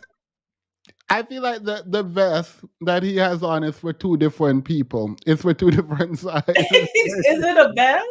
Because it looks like it's attached to the pants, and I was confused. Is there a romper? No, it's definitely a vest. I thought That's it was a a vest. romper. I legit Those thought it was are a romper. high-rise pants with a vest. A period. No, a period. I'm here for Yeah. trying new. Where were you underwear? I'm here for trying new things. This is giving sick cannon. Period. Say what in the music? No, child. So I was a little confused, but I mean, I don't regret doing it at all. Like that was just a pivotal moment in my life. He kind of sounds like Petty. I'm sorry, Petty. I love you. But like that kind of sounds like Petty. Hustling. I was already hustling before that, but it just taught me a lot. Just how to control people, how to manipulate people to like, get them to do stuff for you when they know it's illegal. The finessing taught you that? Nah, just with the finessing, what that business being in that field, because I had to basically turn into a whole other person. Like before that, I was a photographer. I was in college, so that kind of sounds like Prince Petty. Hired people, managed people. So it was something new for me. It made me turn into a whole other person. So you knew obviously that whatever you were doing, you obviously don't want to talk about what you were doing, but I know what you're doing because I watched the interview. Well, it's food stamp fraud. It's food stamp fraud. I don't understand food stamp fraud. I'm glad you just said that you don't want to not talk about it because what the hell is food stamp fraud? Wait, can you pause? What? What was he doing? Okay, to be clear, that sounds like Prince Petty. But like, what was he doing that she was talking about? He out here flipping food stamps, and that's a finesse. He's proud of that. They First of got him. all, Come on. I feel there's a like you don't difference. wear sunglasses indoors when you're Petty may flipping food talk like stamps. that. Petty may talk like that, but the difference is Petty is playing. This man is Oh dead no, serious. no, I just think that sounds like Petty's voice. That's all Oh, I'm saying. Did he go to jail for that? Because you can go to jail. Yeah, the feds You came. could go to prison for like Oh, okay, 6 for the years food off of Wait, stamp food wait, thing. stamps. Yeah. Yeah. his clothing have a snaps at the bottom like a new computer. Period. Tearaway romper. So my wait, wedding, I'm just seeing that the thing, whatever it is, don't need the garment doesn't even come down to his ankle. The Oh socks out. Lord. Yeah, I can't. I'm distracted. I can't even pay attention to what he's saying. His socks are very loud. The It might be pants the don't even wait, go wait, down wait. to his ankles. This is why I no longer open panels. Because we can't get through it. You know you love it. No, I'm sorry. I'm sorry. I'm gonna Okay, be No, we're quiet. gonna be quiet. I'm holding you accountable because why would you show us this? What did you expect us to do? You thought he was gonna do? I expect y'all to sit and learn how to not single How man to shows finesse. us how to not get finessed. How The to not only get thing I'm scammed. learning is that I was right to hide from these men. I'm weak. well, it was aggravated identity theft. So what I was doing, I was taking people's information and I would apply for food stamps for them and receive the benefits. And then I would have a convenience store or two, and I would swipe the cards through my store, and then the money would be in my bank account. Like they were purchasing things. Yes. But those people did not exist and they were not purchasing They things. did exist, but they did not live in Georgia. They didn't even know about the food stamps. So there's another form of food stamps where you would take your food stamps and go sell it Right. for, cigarettes or something. That's probably not legal, but you're not gonna go to jail for that, or are you? Well, you won't go to jail for it, but you probably catch like a minor charge, or they'll take your food stamps away for an amount of time. So there's different versions of it. And you can do food stamps for if you have a store, and then people are coming selling you the food stamps, and you're giving them the money for it. So I had a store I was receiving for my own, and then Wait. identity theft. Music No Child was selling food stamps. Wait, what? He was selling food stamps. This man. No. He applied for food stamps for people who he did not know, and they did not. Girl. And Okay. then he used it in his own store to get the money. No, but he was Girl selling times food. two. He That said- man was selling food stamps. Right. I mean, he might have been selling them too, but like this is what he's saying. But I'm trying to get to the part where he's teaching us how to not be scammed. So It was the aggravated identity theft carried a mandatory 2 years, and then I owed the government. They say I stole about 900,000, but they only prove about 400,000. So that amount of money, and the mandatory 2 years gave me like a 45-month sentence. So you have to go to jail and pay this money back? Mm-hmm. What's one going to jail? Don't that? What I said.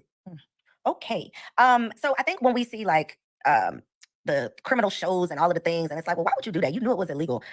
But you knew it was illegal. You just didn't think it would have the consequences that it actually had. Or Yeah. did you think you could get away with it forever? I think I could have got away with it forever. How'd you get caught? Okay. I'm trying to hire everybody.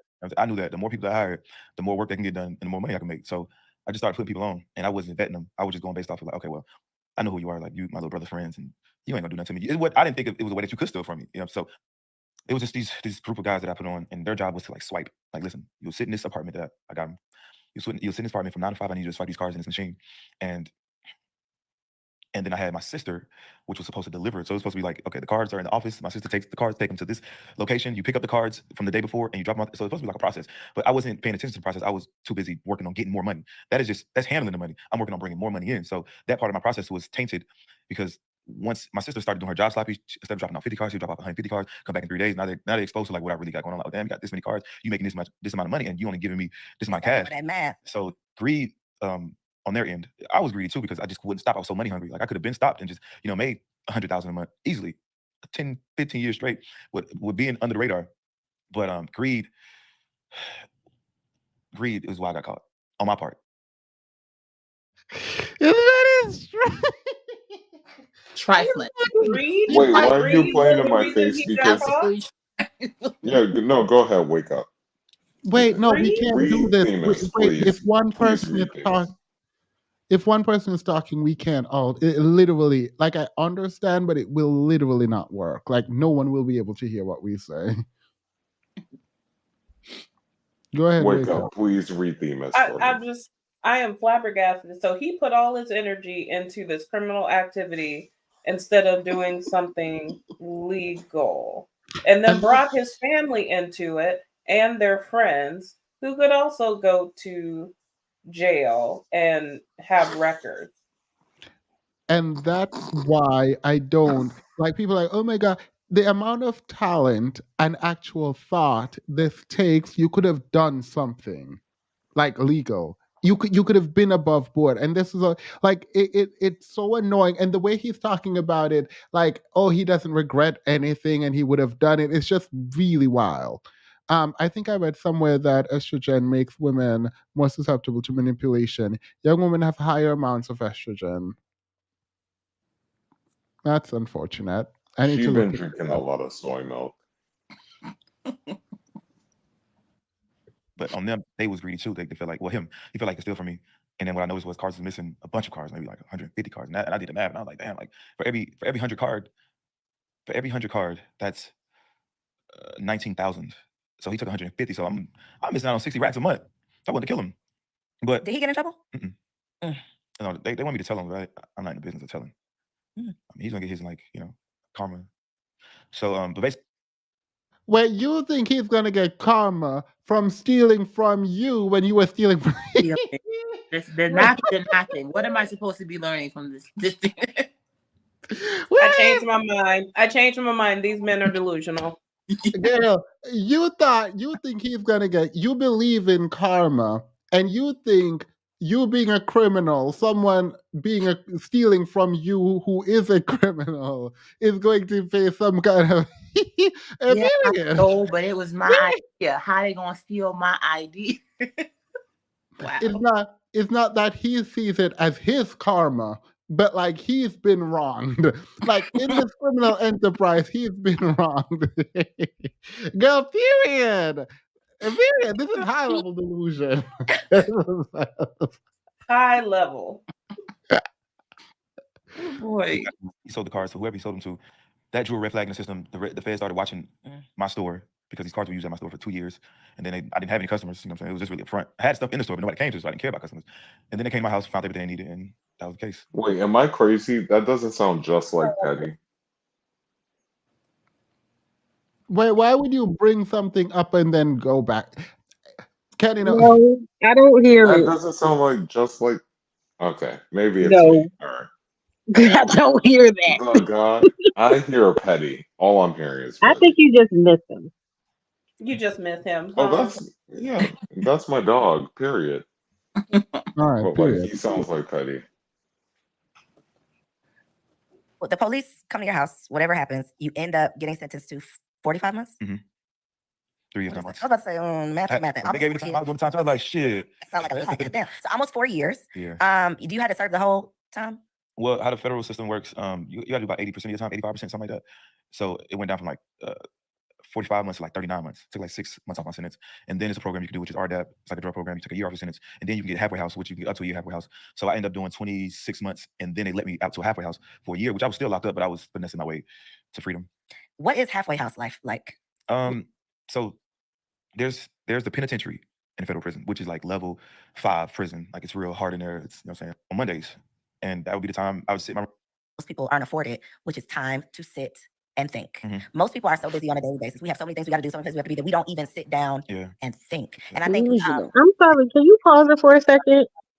Wallow. You said this is That someone sound that's like teaching. Petty, right? No, not at all. Please. You said this is someone that's supposed to be teaching us about getting married and stuff. The lady, but this is about single man shares. I don't know why they say single man. Wait, I just realized something really No, idiotic. I want to point something out. Why is she talking to him? What kind of message is she sent? Like, why are we talking to this person? This person is like, if you're talking about marriage and stuff, you should not be encouraging any women to talk to him, to listen to him, to look at him, to subject themselves to, like, he is not a good person. He's changed. No.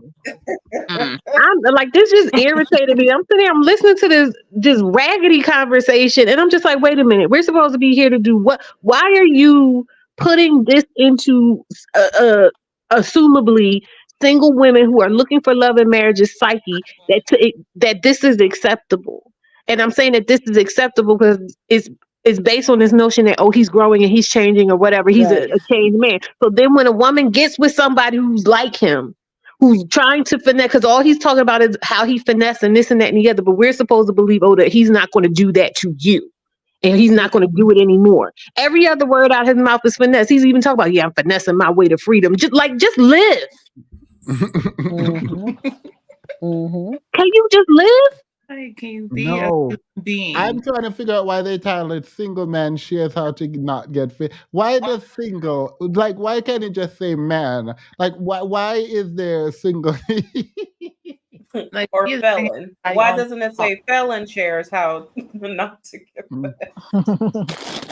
like petty criminal shares his stupidity. And then if he do something to somebody, or God forbid he gets a woman locked up because of, following him up on his shenanigans, then they're gonna say, oh, well, you should have chose better. But this woman is sitting here platforming him.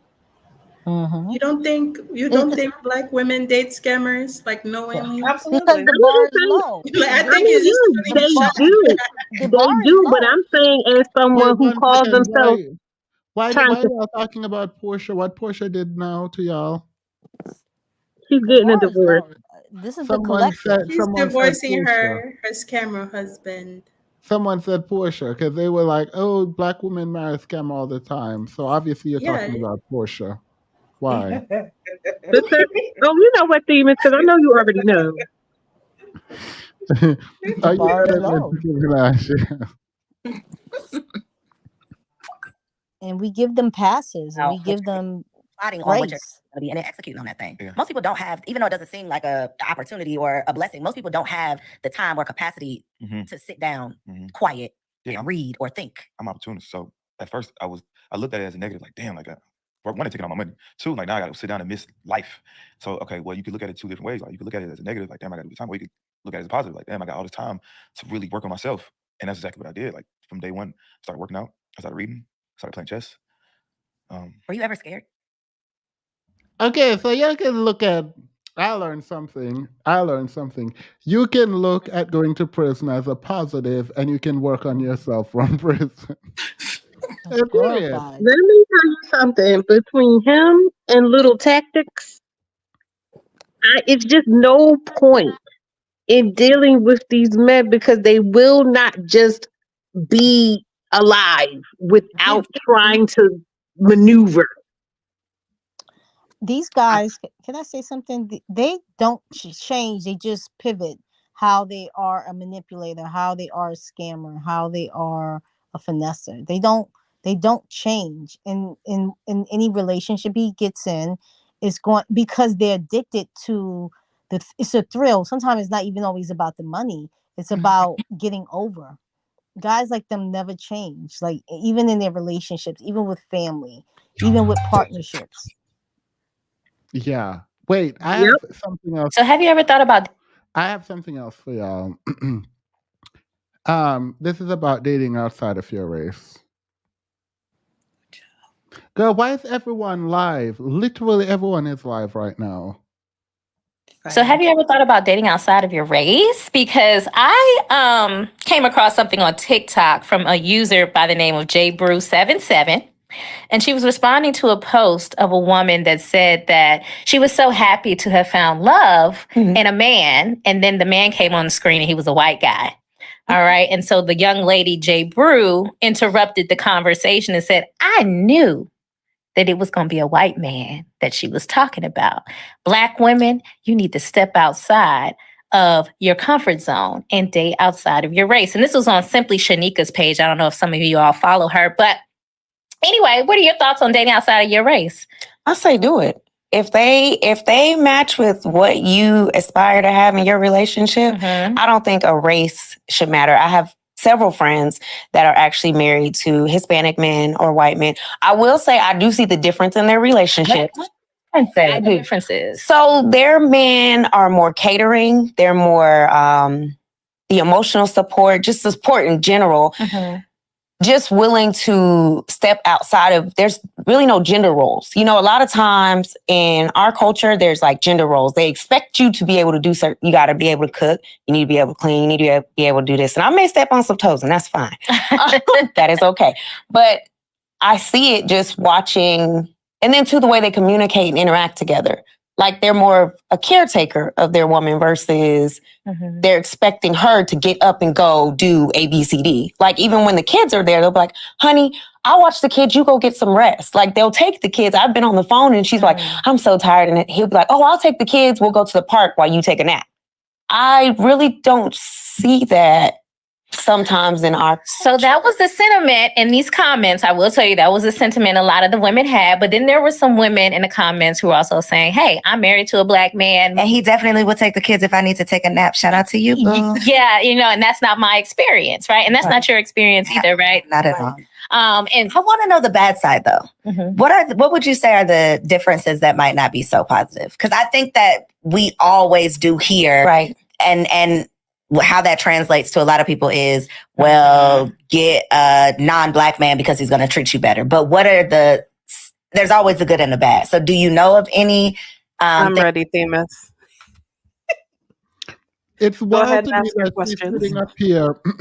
It's wild to me because this one right here, she did a thing where she was like, oh, Black love, blah, blah, blah, right? But like, it's really sad to me that like in the midst of this person talking about it, she's gonna be like, okay, let's forget all the good. What are the bad? When she would not do that for like anyone. Like if they were talking about Black men, she would She's never ever have triggered said because that. she's with the Black men, and she these two women just dragged Black men without saying the words Black men, and that's why she's triggered. And so now she's like, okay, let's drag white men too. Come on, let's drag them too. That's what it Yeah, is. and I mean, I'm not saying she shouldn't ask for the bad. I think it's important to know the good and the bad. But because you wouldn't do it for one, it just feels very weird. But like, girl, do you? Your show. Go ahead, wake up, makeup slave. What are the bad? I'm kidding. What's the bad? What's Wait, the I bad? want to hear the bad. Let's hear the bad first, and then we'll talk. Well, let me preface it by saying this: there's dust everywhere, so it doesn't even matter the race. Yeah, that's first and foremost. There's dust everywhere. The saying that there is no expectation of traditional gender roles, that sounds good and great, but my husband also grew up religious, and so even though he appreciates my attitude and independence and everything, innately he still subscribes to traditional roles. I don't think he means to, but I think that is just something that he just has because that's how his family was. His parents have been married for a long time. His mom does not only work but kids, child rearing, all that kind of stuff. Yes, I am married to a white man, Samantha. Like I had to approach it just like any other relationship. And prior to him, it was mostly Black men, even though I've always been open to dating outside of my race. So, dust everywhere. And she Yeah. up here looking refreshed and glowy and loved and cared for, and she just came back from vacation. Period. Right. And her husband is a really nice man, from what I Yeah. can tell from our conversation. He is. He as is. He a really truly is.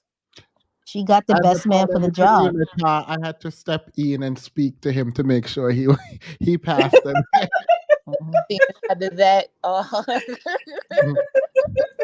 Yes, no, he truly is a nice person. He is not perfect. We have had to work on things. We've been married for almost 20 years. We've known each other since we were 19. You know, and I was somebody who grew up thinking I was never going to get married. Why? Because I experienced marriage through my mom, who was married 3 times, twice to the same man who was a narcissist. So I don't want nothing to do with it. Everyone getting vetted. Okay. Everybody's getting vetted. Everybody. So, it was one of those things that just it really truly happened. And also because I grew up not wanting to get married because of my experience and not doing therapy prior, like that kind of stuff. Like you can't take that into a relationship and marriage. And so we have had a lot of stuff to work out and all the things. So you need to, when you are looking for relationships, and I mean any kind of relationship, friendships, all that, you have to be a quality person and attract quality people, but also protect yourself, right? Don't ignore your intuition. Right. Yeah, I think it's short-sighted, and like the idea that they don't have gender role is wild when they made it when, in the Yeah, Western world. So like, yeah, that is extremely hard to just completely unravel. yeah. And then you have to take into account your personality by nature. Like I tend to take care of people by nature. So I have to tell myself to stop or else I will burn out. I had to Oh. learn how to pour into my own cup and say no. No is a Yeah. complete sentence. I had to learn that. So, yeah. But him being white doesn't make him better Easy. than anybody else. Yeah. Let's hear the negative. Hi, baby. Things that might be more on the negative side in those interracial relationships. Well, I will say, so there are some really great Black men out there. Shout out to our Black men as well. But I think the narrative sometimes gets, because we look at one instance of a relationship with someone with a white man and be like, oh, they have the perfect relationship. Look at all the stuff they're doing. But then on our side, they show all the negative. So we don't get a chance to see those good men out there that are doing those things. But to your question, can you ask it again? Do you notice any differences that are not on the positive side? I mean, you can't really say because they're your friends. You can't be like, well, yeah, but that's right. That's what you can't say, but maybe you don't even. That you've noticed. Yeah, you might not know. There might not be one that you know. I will say the culture differences. Like, since she has, like, we grew up in high school together. She married, they're different. Like, they celebrate holidays differently. They do a lot of different things. It's not the same.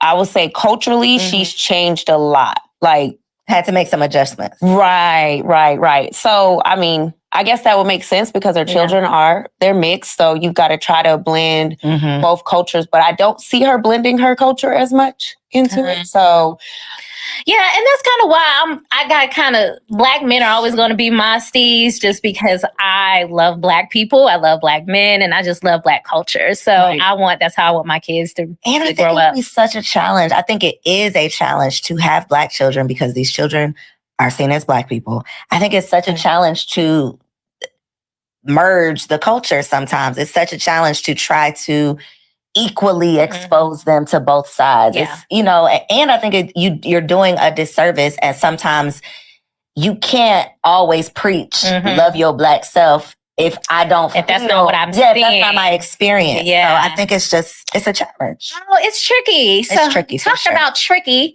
Let's just talk about your dating experience, your specific experience. What have the challenges been? How's it been to navigate after divorce, 2 divorces, and now we've hit 40? How is it out there right now? What are the streets talking about? Triggers.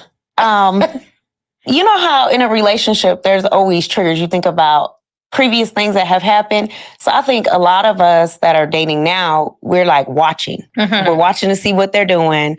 I would have left this interview immediately. You're not going to condescendingly look at me telling me you've divorced. I was like, That was such like what kind of like what the whole setup of that question. So like basically you hit the wall, right? Because like you 40 and nobody really fuck with you when you pass like 30. So and you black, like all these things are bad. Like the natural progression of life is bad. As opposed to just saying like how is it navigating, relationships at a point in your life where there's so many pivotal changes and transitions both personally and culturally. They did not have to phrase it that way. They came for her neck. I would have been, oh hell no. Y'all gotta be fucked up. Was she married to white men or black men? Oh, I don't know. I never watched any of this. I just thought y'all wanted to say. I don't know. They just said 2 divorces. They said it real hard. Well, the one with the bun, first of all, I'm just sitting here watching her unironically talk to that entity that was sitting on that sofa with her. Like, I don't cotton to anything she has to say. So Right. Oh wow. Wow. And That's did you so notice how distasteful. combative it was? Like it was so the energy was so hostile for no reason after Patty. she came, and she was like, "My friends are married with white people, and I think their marriage are cool." All of the sudden, the energy in the room shifted like so Right. fast. Right. Okay. but you know something, that is one of the indicators too of when I talk about like comparison being the thief of joy, because she could have sat there and rested in the fact that she is married to a man that she loves and is happy, but instead her spirit was vexed by the notion that there are women who feel like they're going to get something better or more from black men. That didn't have to diminish her experience with her husband, but for some reason it That had plucked a to be certain brought up. chord within her. So I think that's very telling. It is very telling. Yeah. I think the need. I mean, I think also there is like obviously the pro-black element where she feels the need to defend the community, which makes sense. But the fact that she interjects her own relationship when no one asks her is wild. Yeah. Like I get that maybe she's just And trying my to feel man. great. Thank you to my man. Period. Oh. Sorry, there was one more, but I don't want to watch it. All right, let's go into the after show and do our final thoughts. Okay. Mm, mm, mm, mm, mm, mm, mm, mm, mm, mm.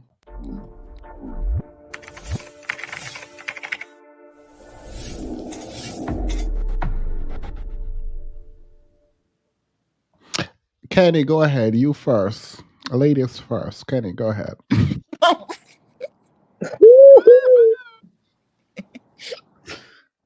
Kenny.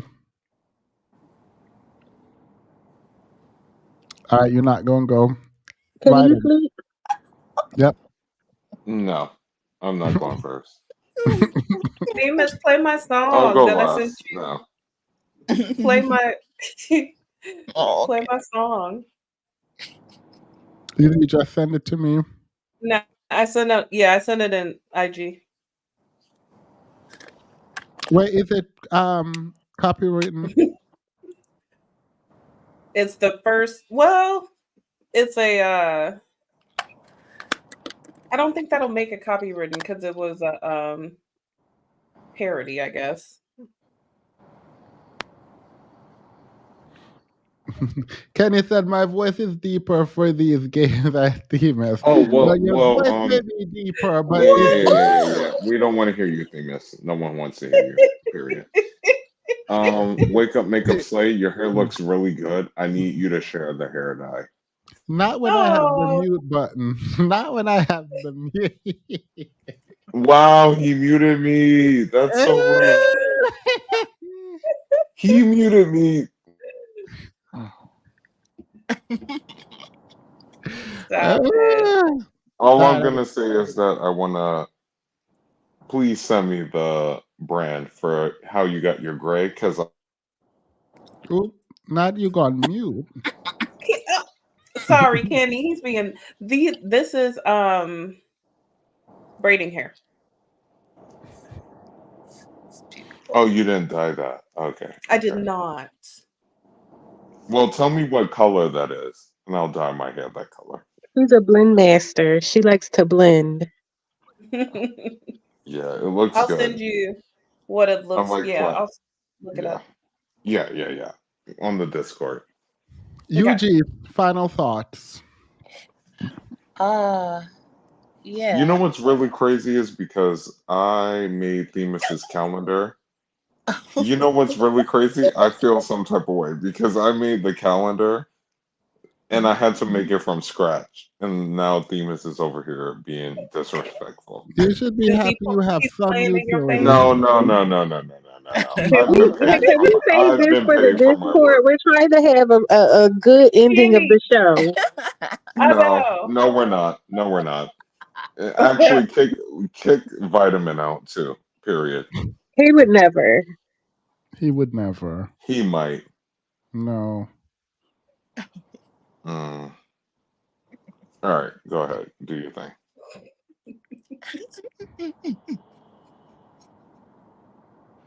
Am I supposed to go now? Yes, you're good. You're Yes, good. UG.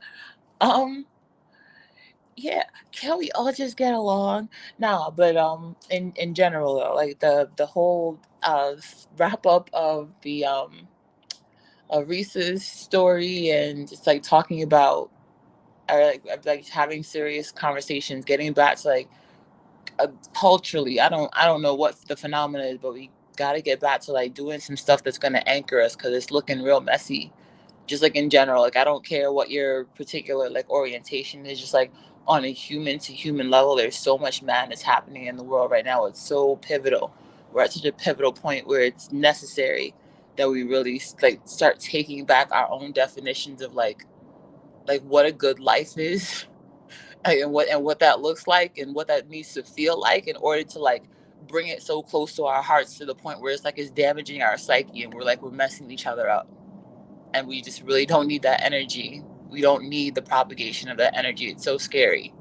I can't I imagine what babies are going through right now. Yeah, like just getting back to a point where yeah, I just hope that we just get rooted in something better than what we're doing right now. agreed. Sorry to ramble. Kerosene. Am I pronouncing I your name know. correctly? I know. And, and, Themis didn't and just say thank you, Themis. agreed. Thank you, Themis, You and know thank you, what? Wake Up Makeup. Yeah. Thank you. Thank you. Okay, what is Kenny blabbering about now? I know you didn't just say agree. Like you're all about peace and dignity. You know what? Are you Wake up, done? makeup slay, level up, single mom, tie reader. You all need to get off her here because Oh, this man is playing in your faces. You Yeah, sound. she's. You know why she's laughing? Because there's truth in comedy. That's why she's laughing. Absolutely not. Are you done? Or are you finished? I'm finished. Mute. Kerosene, go ahead. I said. I literally. Why do you keep? Oh my god. This is why this we is need to not be able to put memes and stuff in here. I need okay. that Bible meme for y'all. Okay, But Themis, this is not the I would. Discord. Kerosene, go ahead. Okay, What are we talking about? we're wrapping. We're trying to wrap up. Any final thoughts? What food you're gonna eat? Anything? Anything but Kenny. What do you think about what? I think I've said a lot. All right, T, What? go ahead. Hi guys. I what I take from the we see this woman, this whole series of what this woman went through. I just think it's a teachable moment for women and men, and I think the teachable moment is yes, I think loving yourself, not only just find what brings you joy and happiness outside of what wanting a man, wanting a relationship, and that goes to decentering. But I think finding you're happy with is traveling, doing altruistic work, volunteering, rock climbing, I don't know, jumping out of planes, whatever it is that brings you joy and happiness. I think that's what women especially need to focus on. And then after you find you're happy, you fulfilled, you fulfilled yourself, and maybe check some stuff off your bucket list, and like I said in this with this last video, don't limit yourself to just one demographic of men. If you truly want love, you truly want marriage, you should just open yourself up to love in general, and just love. And like, I think when you're fulfilled, you have more peace with yourself, and you're able to, I think it'd be easier to find love. And if you, like I said, open up yourself, just like open yourself up to others. I know I'm rambling, but just open yourself up to love in general, and it doesn't have to have a face and a look, because I know we all, Black women especially, we fell in love with the idea of Black love and Black excellence. And like I said, I'm not anti-Black men. I mean, again, get the best man for the job. And like I said, this was a teachable moment that, yes, you want certain things, but you want these things, but it's not necessarily what you're going to get. We project our ideas of love and marriage, and a lot of times it just doesn't turn out to what we envision. And it's unfortunate she had to go through that. But again, let's learn from it. Thank you, guys. I'm sorry. No, you're fine. Thank you. Thank you. Kenny, go ahead. All right, vitamin, go. I just want to say, let's transition into centering ourselves, and really doing that work of exploring our minds and our belief systems and our insecurities and everything, so that we can so we can be anchored in who we actually are and what our defaults are, so that when we're moving into partnering with people, we're doing it from a space of, okay, what do I need? What do I want? What is unacceptable? And not being drawn and dragged by um, fantasies and delusions. Agreed. Stay away from forklift, lift driver, VP with period. But wake up. Go ahead.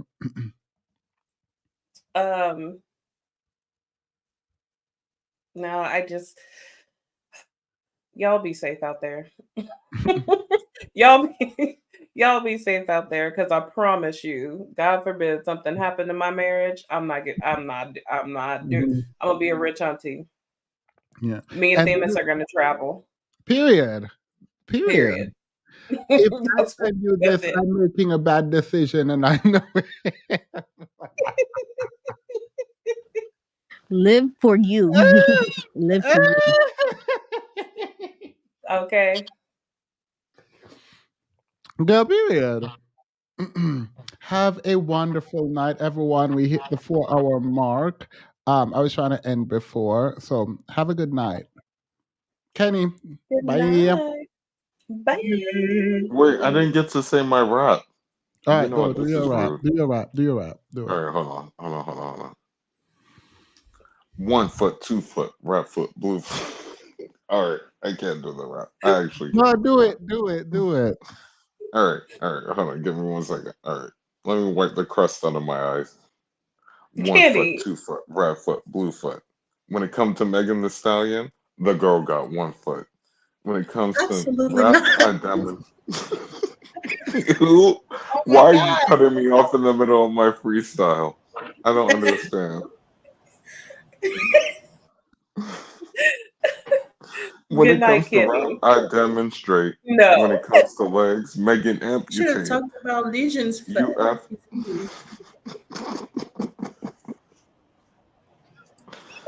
All right, we can stop. It's all right. Have a I good don't need night, this shit. everyone. Good night, everyone.